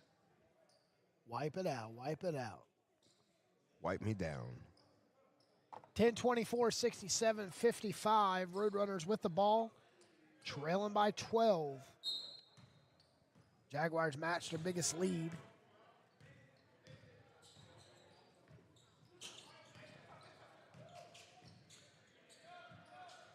Three from the corner. And Bird steps in on the rebound.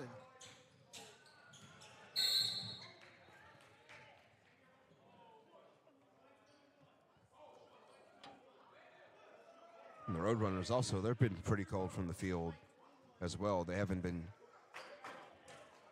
shooting the way they want to get themselves back into this game. Remember, they took an early lead here in the second half early on, but since then it's been all Jaguars.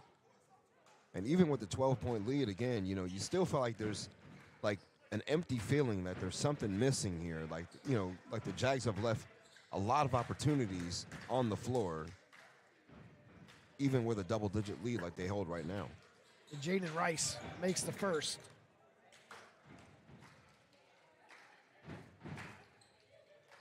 Makes both free throws. 10-point lead, Jaguars way.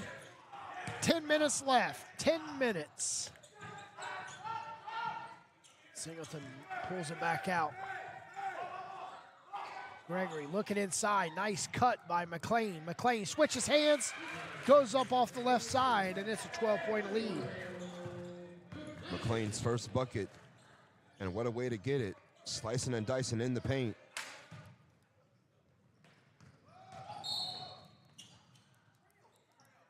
A foul on Dontrell Smith. And just 3 fouls on Mountain Gateway. That's it. And again, you know, the 9 fouls on JCC has kind of slowed this game down and allowed the Roadrunners to be in a position of where they can possibly shoot their way back into it with free throws and 3-pointers late in the end. Singleton and Dunn double teamed, cross court. Nice pass inside to Jaden Gregory. And Gregory finishes. That was a good bucket there for Gregory. That's his first one of the game. Nice find, and again, Jags dodge a bullet there with the 3-pointer falling out. Nice pass to Johnston, and the Jaguars lead 73-57. Biggest lead for the Jaguars. We're going to take it with them. 73-57. You're listening to Jaguar Sports Network. Listen and imagine.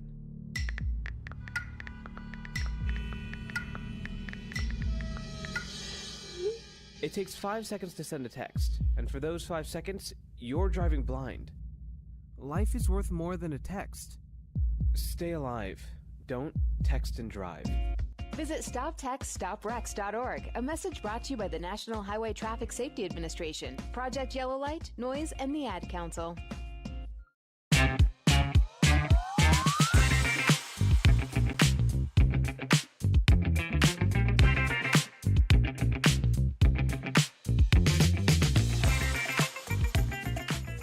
Jaguars extend their lead to 16, 73-57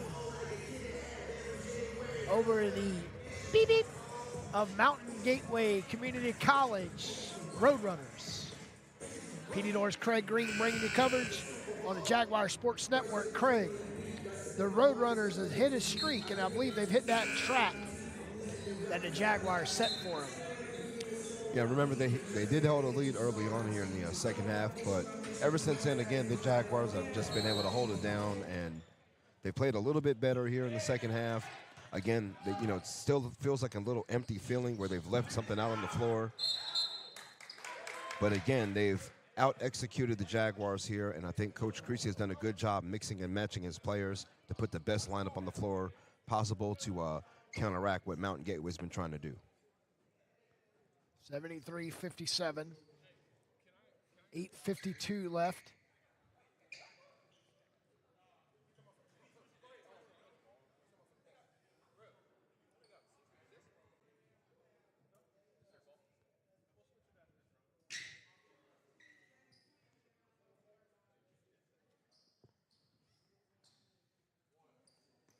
A lot of condensation on the court here. When I walked across earlier, Craig, felt like I was on the Iceplex in Wake Forest. It's been warm in here all night long. Again, we got here pretty early, and you could feel it was kind of muggy in here as well. I mean, even in the women's game earlier, you could see all the condensation on the floor all the times they had to stop and wipe everything down. Humidity is about 98% inside the gym as the ball goes up and it falls through with gravitation. And Kanye Davis, that's his second 3 of the game. Still a big mountain to climb for Mountain Gateway to get back all the way into this game, down by 13. Dunn was blocked from behind by Kanye Davis. Straight to the hole is Harrison. Back to a 11-point game. Jaguars. McLean breaks the press. 75-62. Johnston with the rebound, and we push ahead to Singleton. Singleton hits the floor.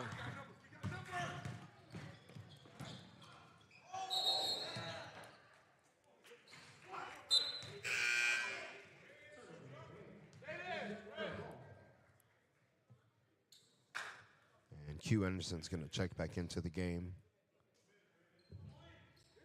And Johnston will take a seat.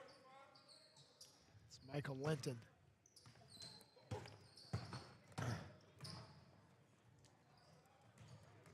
Q Anderson drives, kiss off the glass, and he's fouled. You know, it's Dontrell Smith with the foul. And Smith's going to have to be careful. That's his 4th foul.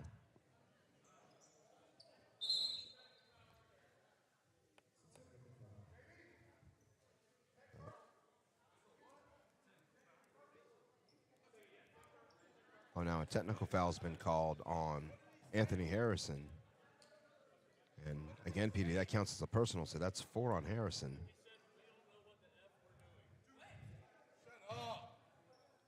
So we got clarification from the referee. He was using profanity towards the referee.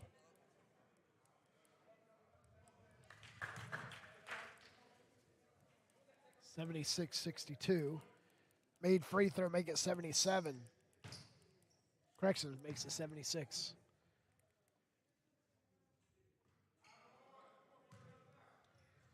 So Jaguars will get the ball after the technical foul.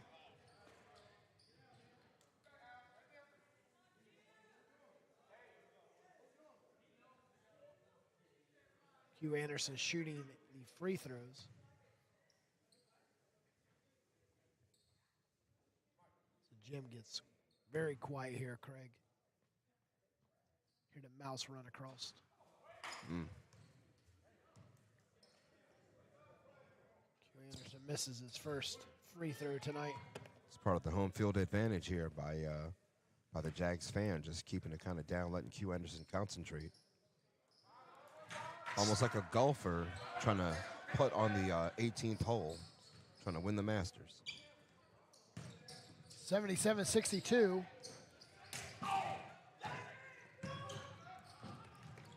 Pritchett's hobbling.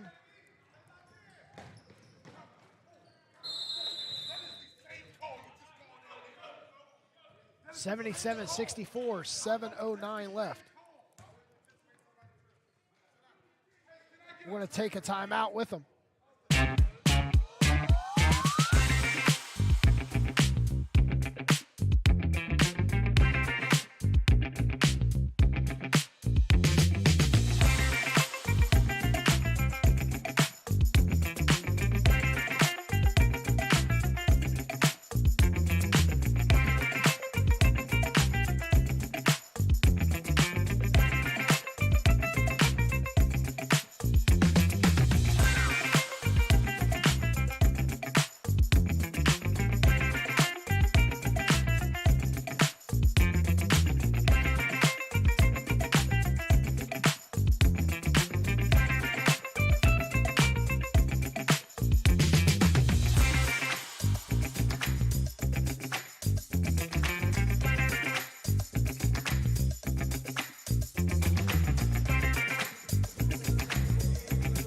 Welcome back, 77-64, 13-point lead, 7:09 left. Jaguars controlling the second half here at the Richard B. Harrison Gymnasium.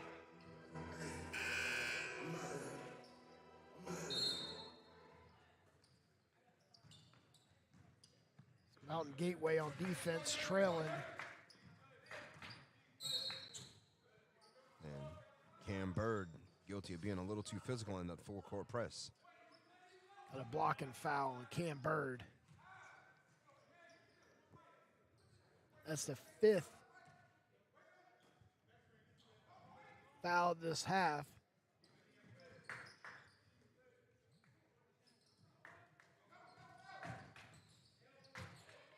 On the Roadrunners. Nice pass inside to Linton. Linton dropping an elbow and going up, and the lid still is on the rim for Michael Linton. He's had a tough time of it tonight. He's had some really good looks and has not been able to get the shots to fall.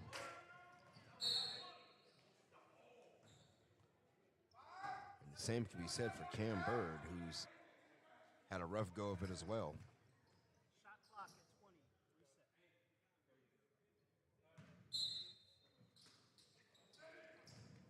Nice pass on the inbounds pass, and going up strong was Anthony Harrison.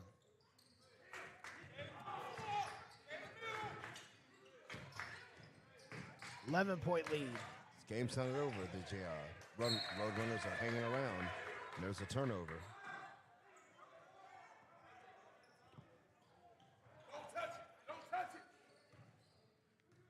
Post game, we'll have an interview with Coach Creasy.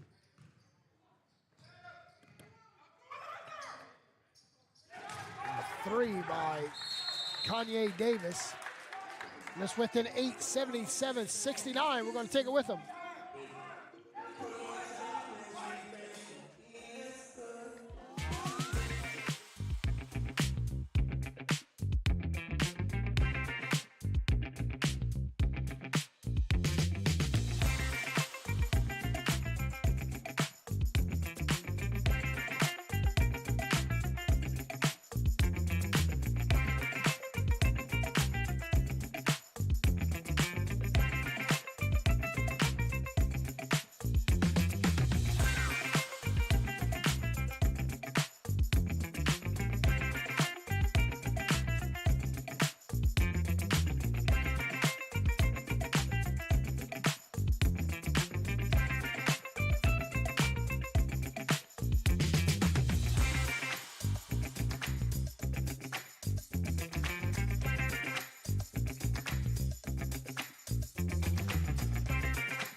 Welcome back, 77-69.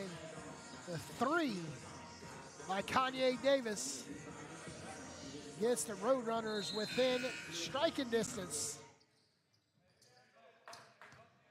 See what Coach Creasy drew up in the timeout for the Jaguars. We saw Coach Yarbrough drop a full court press. Tried to keep the Jaguars from getting across the timeline. Singleton had a nice look. Dunn with the rebound. Dunn going up.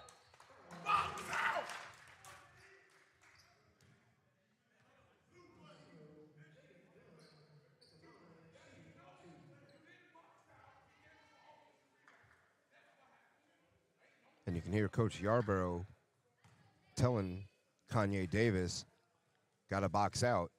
But since they did not box out, Jaden Dunn's going to be at the line shooting for two. So Johnston checks in for Emmanuel McLean.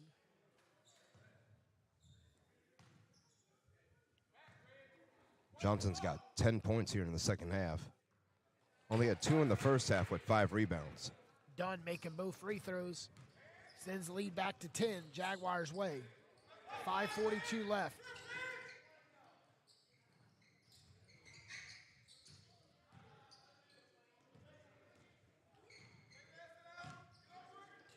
$15 on the shot clock. Harrison. Inside, nice feed down low to Hodge. Hodge triple team, back out to Harrison. 3 for the left wing. Wraps around the rim, and Hugh Anderson hauls in the rebound with 5:16 left.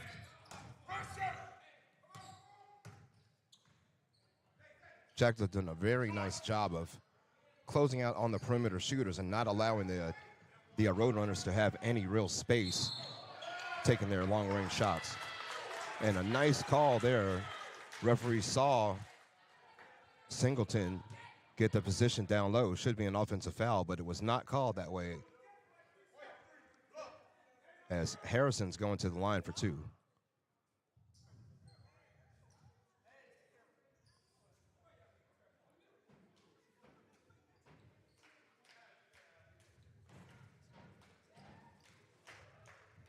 $79-71 three-point play.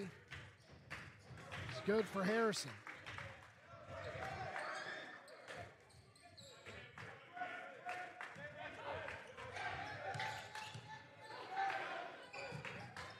I want to thank everybody for tuning in on Jaguar Sports Network, bringing you Jaguars basketball tonight as Johnston gets the feed.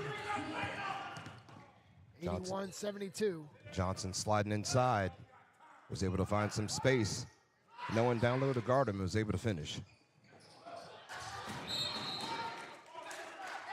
And Singleton down on the floor.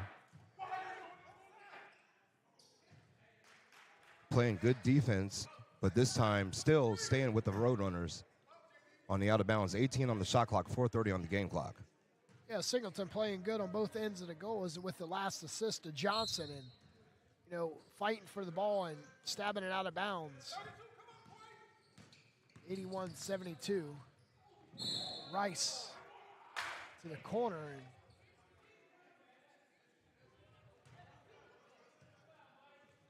so it'll be Anthony Harrison.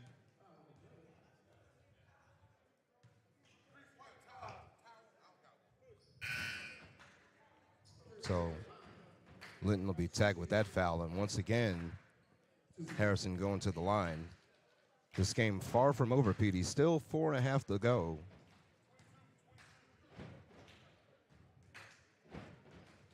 (81-72). Makes the first. (13 points in the second half for Harrison.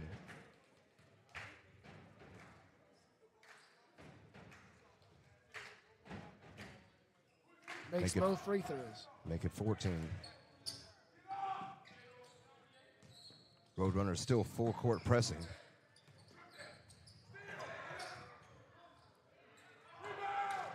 Jaguars seeing Michael Linton.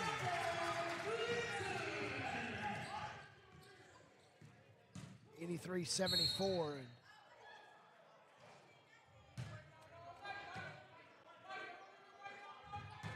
Officials are calling every touch call here. Yeah, it's definitely prolonging the game. All the foul calls. I mean, we already see the Jags are over the limit. And once again, Harrison at the line shooting for 2. So all the foul calls again, giving the Roadrunners every opportunity to slow the game down and to shoot their way back into this contest if they can force enough mistakes by the Jags.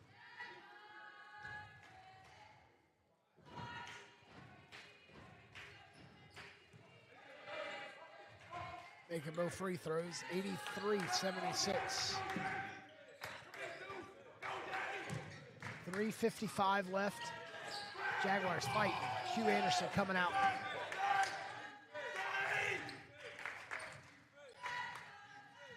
Nice feed down low to Michael Linton. The body on Hodges. Hodge is back to 9. Right place, right time for Michael Linton. Finally getting the bucket to fall. He's had a tough time going tonight.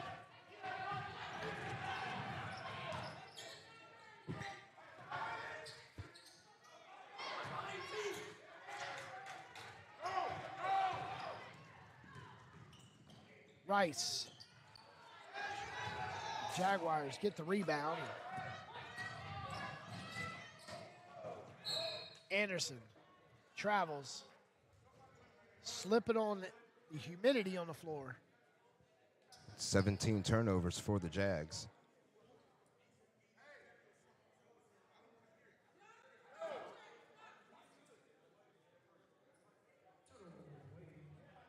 But again, it's going to come down to execution here in the final 3 minutes. Right now, the Roadrunners have been pretty ice cold on the offensive end. And Jaguars have been able to shoot their way back into this game and just keep the lead ahead. 85-76.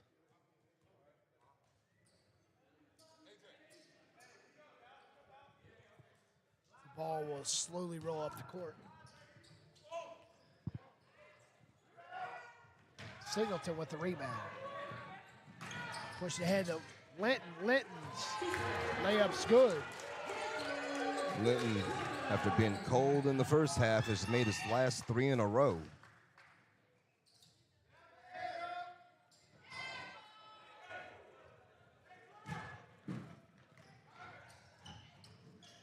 Dunn cannot finish at the rim. And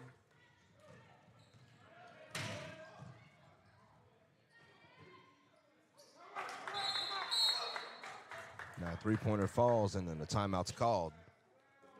Looks like it's going to be Coach Creasy calling a timeout. 2:28 left, 87-79. We're going to take it with them. Listen and imagine.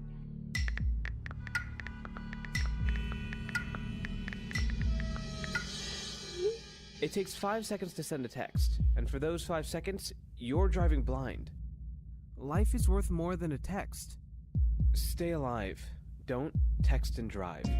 Visit StopTextStopWrecks.org, a message brought to you by the National Highway Traffic Safety Administration, Project Yellow Light, Noise, and the Ad Council.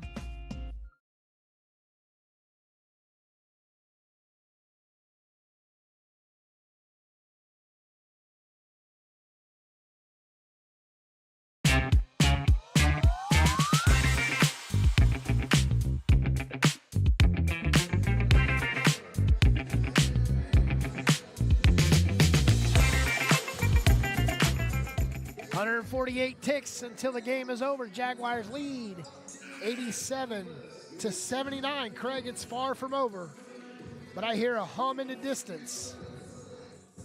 What they've got to do is just execute here in the final 2.5 minutes. You know, no turnovers, no bad shots, no negative possessions, and they're going to win this game. Bouncers Jinx.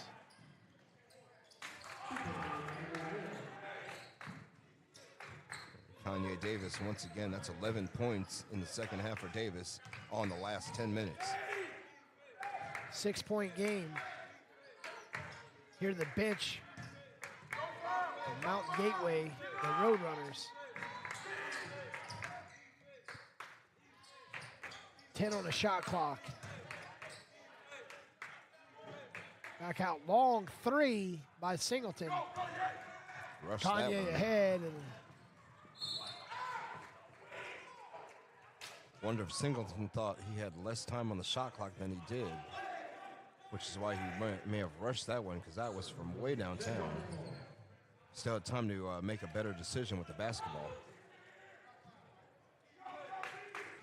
Jaguars with the ball, leading 89-81 with 1:35. And Linton, the recipient on that one, says, "Thank you very much."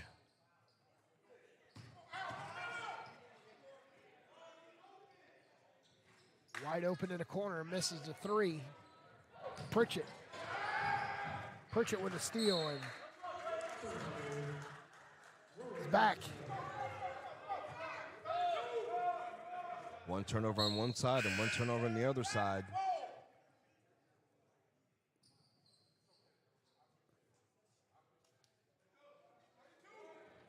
But still 1:17 to go.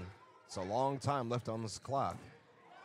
So there's some condensation over there. You just saw Cam Bird slip on it. 3, and you count it. Off the right wing for Rice. Full court press again by the Roadrunners. Jaguars call a timeout. We're going to take it with them, 89-84 with a 1:01 left. He was the heart of your family, and he taught you our history. He helped you fix your first flat. He was the best backyard DJ around. And every time he'd tell a story, he'd own the room. But now more than ever, he may feel alone. Today, older adults and their loved ones are struggling to connect in a time when connection has never been more important. But there is something we can do. Embrace our older loved ones through StoryCorps Connect. With StoryCorps Connect, you can honor seniors remotely with an interview about their life.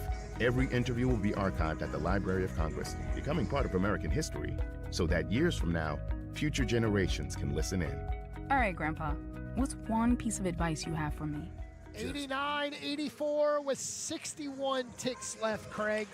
What did Coach Creasy draw up to beat this full court press? Gonna have to move without the basketball, set a screen to free up one of the recipients on the inbounds pass. But see right there, some condensation still on the floor. And unfortunately, Jaden Dunn slipped on it and turned the basketball over. The players are very upset. With the sweat all over the floor. Singleton getting on the floor, guy over there, like seriously, like he had nothing to do with it.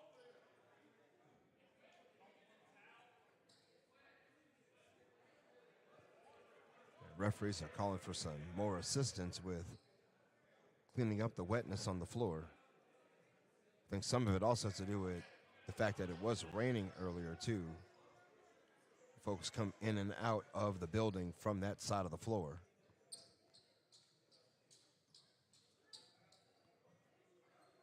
So get a condensation. Look at the windows in here all fogged up. I stopped breathing in the first half so the windows wouldn't get too fogged up, but then I had to start breathing to live. Yeah, and today's one of those days you might have to definitely take one of those 24-hour allergy pills. Because humidity's up and it's raining out, the weather's jumping up and down, and again in this gym it's a little warm, a little muggy. I mean, you can see it on the players. I mean, they are really, really showing a lot of perspiration.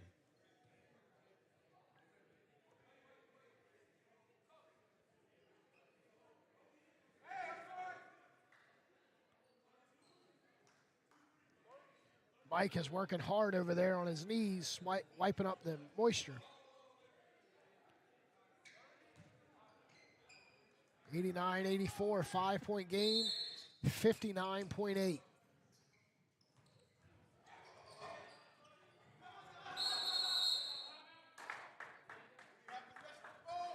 And possession saved by the Roadrunners and Harrison by calling a timeout. Smart move by Harrison. 89-84, we're going to take a timeout with them. The Jaguars lead by 5. And imagine.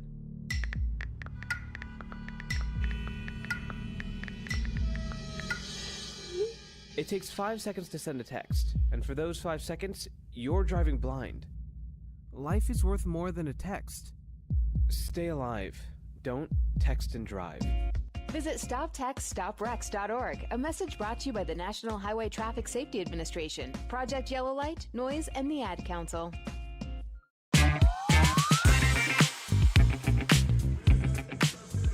5 points, 56 seconds. We'll have a winner. The Jaguars and the Roadrunners.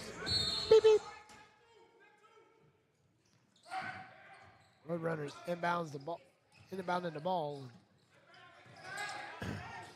Looking for the opportunity from the corner. 3, and it's nothing but nylon for Rice.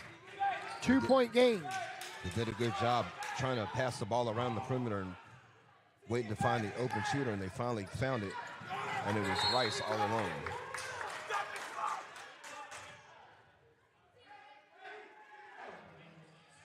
.9 on the clock. The refs are going to talk about it, see if there should be some time added.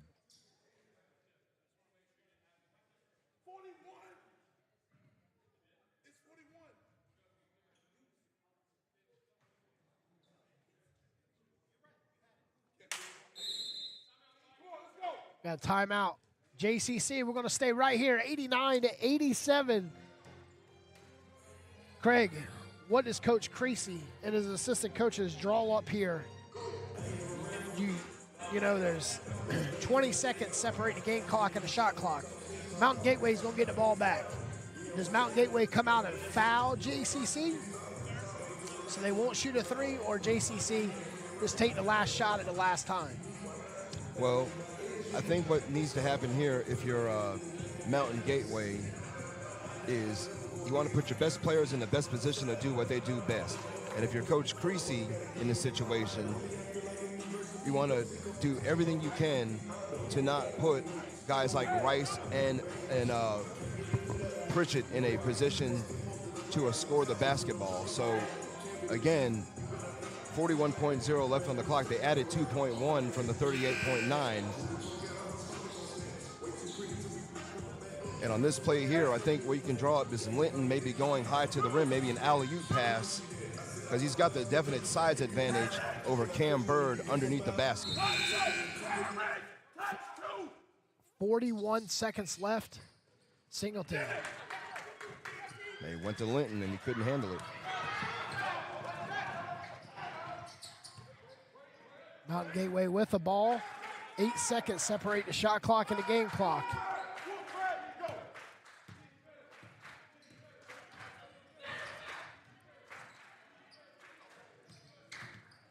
Kanye Davis hands it off to Harrison. 8 on the clock. Harrison drives, puts up the shot, no. And we have they tagged Linton with the foul. Whistle.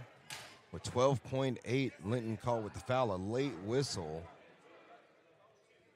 So now Harrison with a chance to tie the game with 12.8 to go from the line.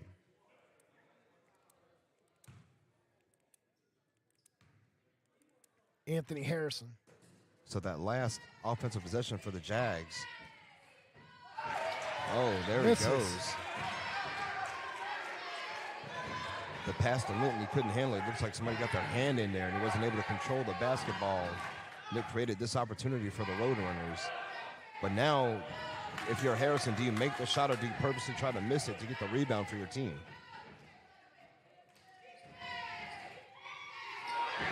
He missed it regardless, but then, Johnston couldn't handle it. It's going to stay with the Roadrunners.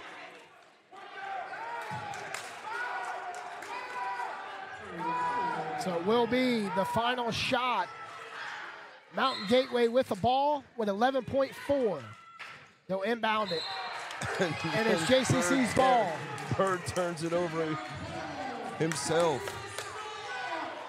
So now you know the Roadrunners are going to have to foul. Absolutely. The JCC calls a timeout with 10.5 left. Coach Creasy calls the timeout. Craig, what a shift of emotions on both sides. The 2 missed free throws, on the rebound on the free throw, out of bounds. Then Mountain Gateway get it back, do the same thing. Now the ball has moisture, your hands has moisture. 10 seconds, can JCC inbound the ball? And that's going to be the interesting thing. Let's see if Mountain Gateway is going to press the inbounds pass or they're going to send 5 players out against the 4 guys on the floor waiting to catch the inbounds pass. So that'll be one strategy that I want to see what Coach Yarborough is going to employ here. But if you're JCC, again, you may want to consider setting somebody up to set a screen to free up another player to catch the inbounds pass because, once you catch the basketball, they're coming to foul you. So it'll be Jaden Gregory inbounding. As the spot. Watch a guy like Hugh Anderson to set a screen. 89-82 Jaguars with a 2-point lead. And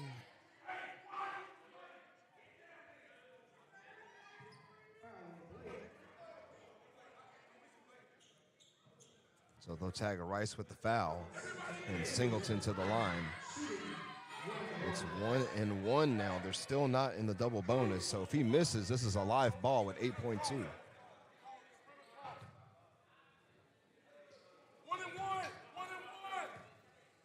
As Creasy don't even put that one down low. He makes the first. This one can seal Singleton.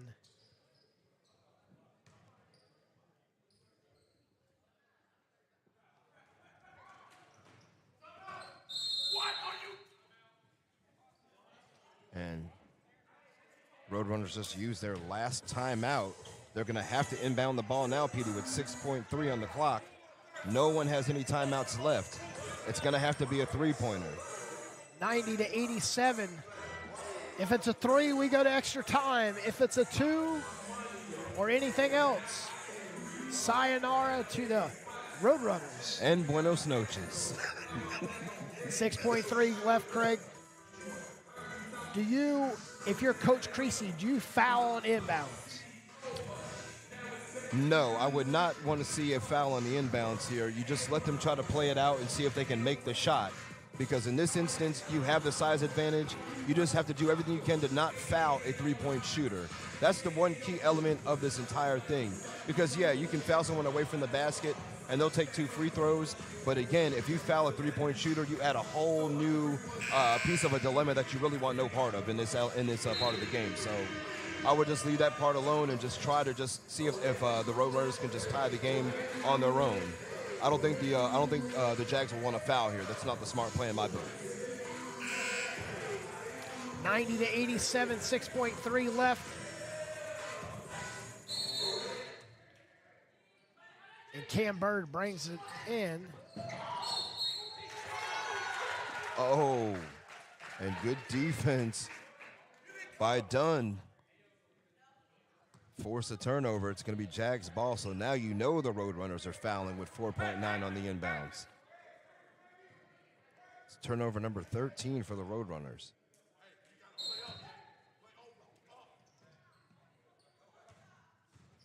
Inbound pass and no fouling. And the Jags will escape tonight with the victory, 90-87. All we do is win, win, win. We'll have an interview with Coach Creasy after a word from our sponsors. Looking for a weekend getaway? Sit back and relax. Event Management has you covered. Whether a golf weekend with your friends or a romantic getaway with your spouse, let's sit back and relax, plan your next trip. No matter how big or small your vacation travel needs are, SBR handles all of the details. All you have to do is show up. So just sit back and relax while the professionals at SBR take care of the rest. Visit SBRNC.com or call 919-264-8418 to get your vacation started.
Welcome back as the Jaguars escape the win, 90-87. We got Coach Creasy down at the end with Craig. Take it away, Craig. Coach Creasy got off to a little bit of a slow start early on in the first half, but you guys were able to kind of weather the storm, come back. What was the key to coming back in the first half after kind of starting off slow? Well, just settling in, and getting trying to get rhythm. We made too many mistakes, missed a lot of scoring opportunities early, and I think that led to a lot of frustration. Dealt with guys cramping, obviously human night now. Been cold, guys not hydrated, a little cramping issue. A couple guys nicked up. So some guys had to step up and play some extra minutes and have some extra responsibilities. So we had to tough it out. Mountain Gateway fought for 40 minutes. Shout out to Coach Yarborough and his group for coming there fighting hard. They're a little short-handed, had some things going on. So I think we kind of, upon recognizing some things that we were looking for, I think we kind of took a deep breath expecting things to be simple. But that team showed a lot of heart, man, and they deserved to win that game. But luckily for us, we were able to persevere at the end and finish the job. And then we got two games coming up back to back. Saturday, Sunday. Starts with Southwest Virginia. What you got to do to beat Southwest Virginia on Saturday. We had to make some changes. We had some illness at the end of first semester. So we end up being short players, so we had to move the game. So originally we were supposed to go to Southwest Virginia in December. So we had to reschedule, and their home game, graciously they allowed us to fill in a date. Unfortunately, it's a date where we got to drive to Southwest Virginia, play Saturday, turn around and come back and play home on Sunday. So it's a tough turnaround, but you got to do what you got to do, and we got to be ready to play regardless. So we can't use that as an excuse. So we got to be ready to play, and go hopefully get the next one at Southwest Virginia, then move on one game at a time. All right, Coach Creasy, congrats on the win. We'll see you back here on Sunday, and good luck on Saturday. Thanks a lot. Appreciate you. All right, appreciate you. All right, PD, we saw a nice three-point win by the Jags here tonight. They fought hard. It was hot in here. Fought all the humid conditioning, but at the end they were able to eke out a three-point victory. Jags did a good job. We'll see them back here on Sunday after they go to Southwest Virginia on Saturday. Back to you. All right, Craig, thank you very much. As Coach Creasy said, it's going to be a big turnaround Saturday on the road against Southwest Virginia. And back here Sunday at 4 o'clock against the Brian Stratton from Virginia Beach. As the Jaguars win 90-87. We're going to come back here with stats, facts, and figures and the closing remarks right after a word from our sponsors. Need help planning your next sporting event? Sit back and relax. Event Management has got you covered. Whether a charity call, fundraiser, a preseason showcase, or a regular season game day operation, let Sit Back and Relax handle the details. Single game, tournament, and full season event planning and logistics services available. No matter how big or small, SBR has you covered. Just sit back and relax while the professionals at Sit Back and Relax take care of the rest. Visit SBRNC.com or call 919-264-8418 to get started. Listen and imagine.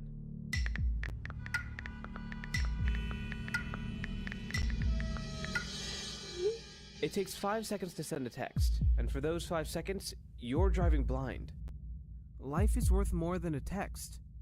Stay alive. Don't text and drive. Visit StopTextStopWrecks.org, a message brought to you by the National Highway Traffic Safety Administration, Project Yellow Light, Noise, and the Ad Council.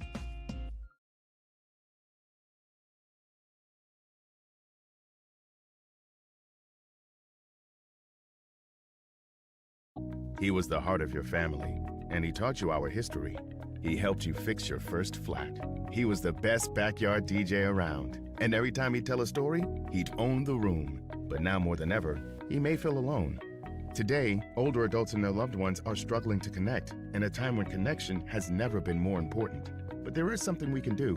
Embrace our older loved ones through StoryCorps Connect. With StoryCorps Connect, you can honor seniors remotely with an interview about their life. Every interview will be archived at the Library of Congress, becoming part of American history, so that years from now, future generations can listen in. All right, Grandpa, what's one piece of advice you have for me? Just 3 words, sweetheart. Live with courage. The man that had the best stories still has plenty of stories to tell.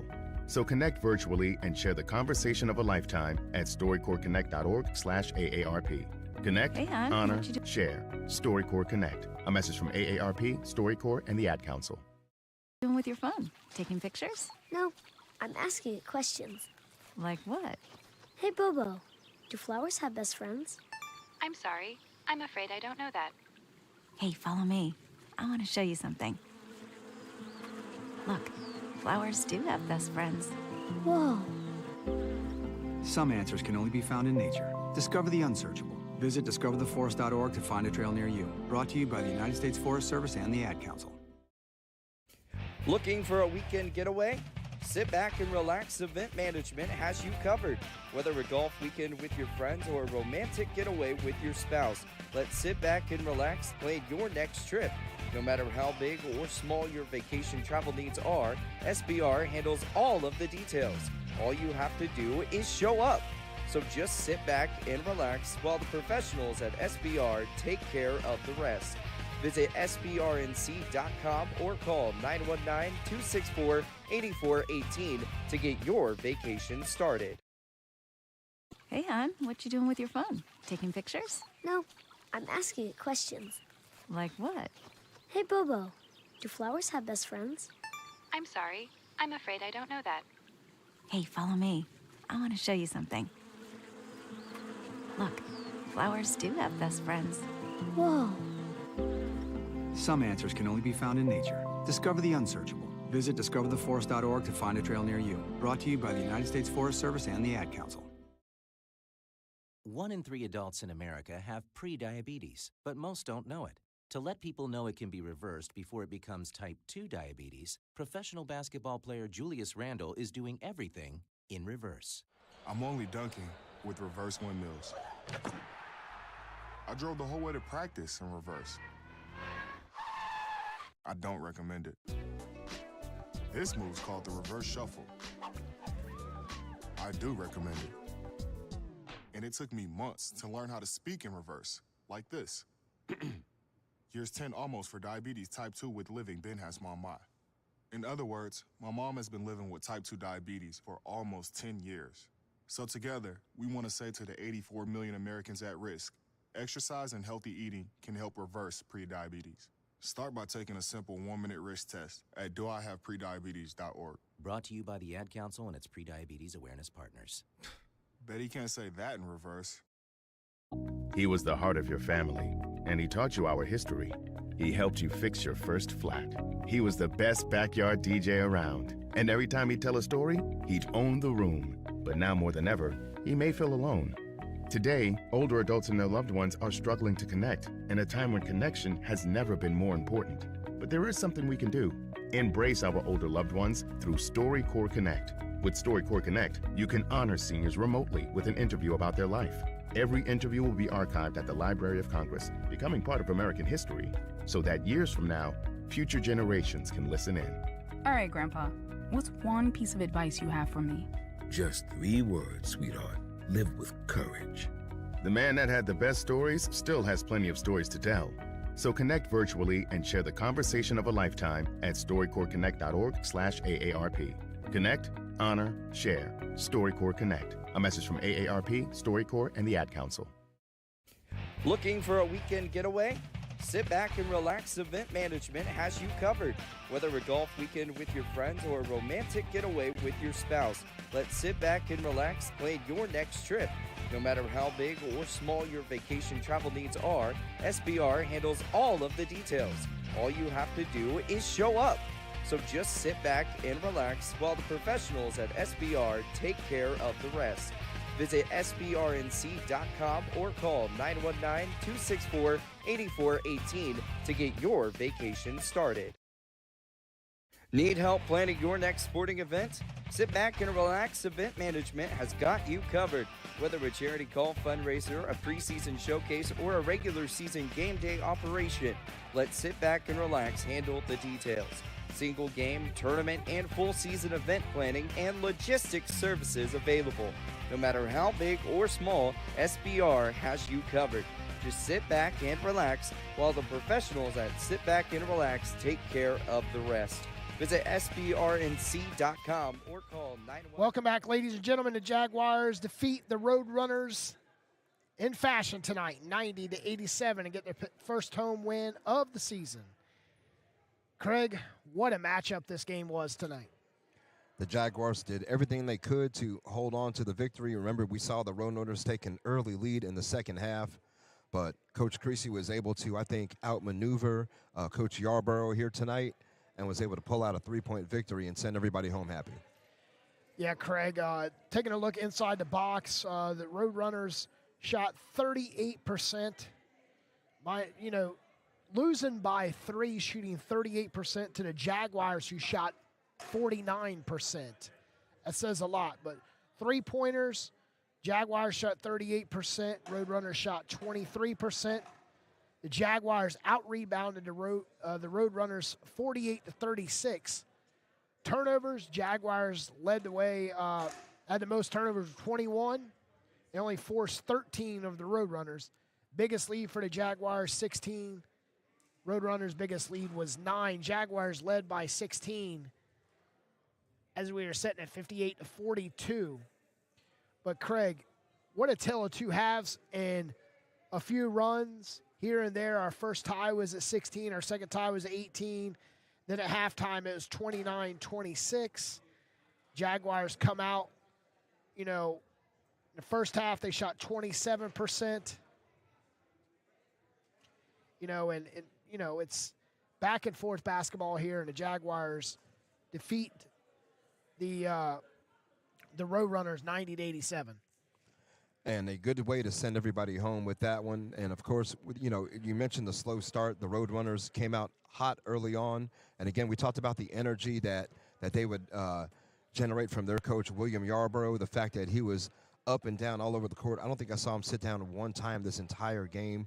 And, of course, you saw the Roadrunners moving the basketball, starting the hot shooting. But then I guess what happened was the the Jaguars were able to kind of settle down and were able to just start playing their game, get their shots, were able to start forcing some turnovers. They got the better of the Roadrunners in the second half, and then were able to hold on late at the end when it started getting kind of sticky. You know, again, Coach Creasy was able to kind of put his players in the best position to win, and that's what they did tonight. All right, the Jaguars defeat the Roadrunners 90-87, and, you know, Coach Creasy, like you said, has got a bounce-back game Saturday and Sunday. You know, Saturday they're on the road to Southwest Virginia. Then they play Guilford Tech, which they played already this season. But, you know, a lot of basketball left, and we'll see how the Jaguars end the season with a race to the 6 weeks to go. Back-to-back games this weekend is going to be kind of tough to navigate. Again, remember, just like you said, they have to travel first and then come back home to take on, you know, Southwest Virginia. And, you know, again, you know, these are two conference games that they're going to want to have. You know, here in Region 10, it's been pretty tough for them. And, again, this is just their second home win on the season. If you know, again, you know, of course, the MAC-U game, of course, is the first one. So, you know they're going to want to come back home after playing Lewisburg on the road and then get back here against Southwest Virginia and then make that 3 straight wins back to back because, you know, nothing feels good, nothing feels better than winning. Of course, that's one recipe that cures all the ills. You know, this is the first time, again, they'll be playing Southwest Virginia, on the road exactly Saturday, and then they come back home, Bryan at Stratton, VA. That's a really, really big test. It looks like we were looking at February instead of January. So, again, yes, at Southwest Virginia Saturday, Brighton and Stratton, Virginia on Sunday here at 4 o'clock. You know, a double dip for the Jaguars, and we'll see how Coach Creasy does with his team and how they can manage through all the fatigue and the travel and whatnot that comes with that. All right, Craig, I want to thank you for tuning in with me tonight and sitting here and calling both games. We'll be back here Sunday as the Jags match up in a doubleheader starting at 2 o'clock on Sunday. Hey, good to be here with you, and we'll see you on Sunday, everybody. Hope y'all have a good night, and thanks again for tuning in. On behalf of the Jaguars Sports Network, tonight's game is brought to you by High Level Media. We'd like to thank you, the fans, for tuning in to the High Flying Jaguars Sports Network for tonight's game. Thanks to our producer, JT. Your final from Jaguars Den at 90 Jaguars, 87 Roadrunners from Mountain Gateway Community College. Next up, Jags on the road Saturday. Next home game Sunday for another doubleheader. Tipping at 2 o'clock. Your final score, 90 Jaguars, 87 Roadrunners. Good night and God bless.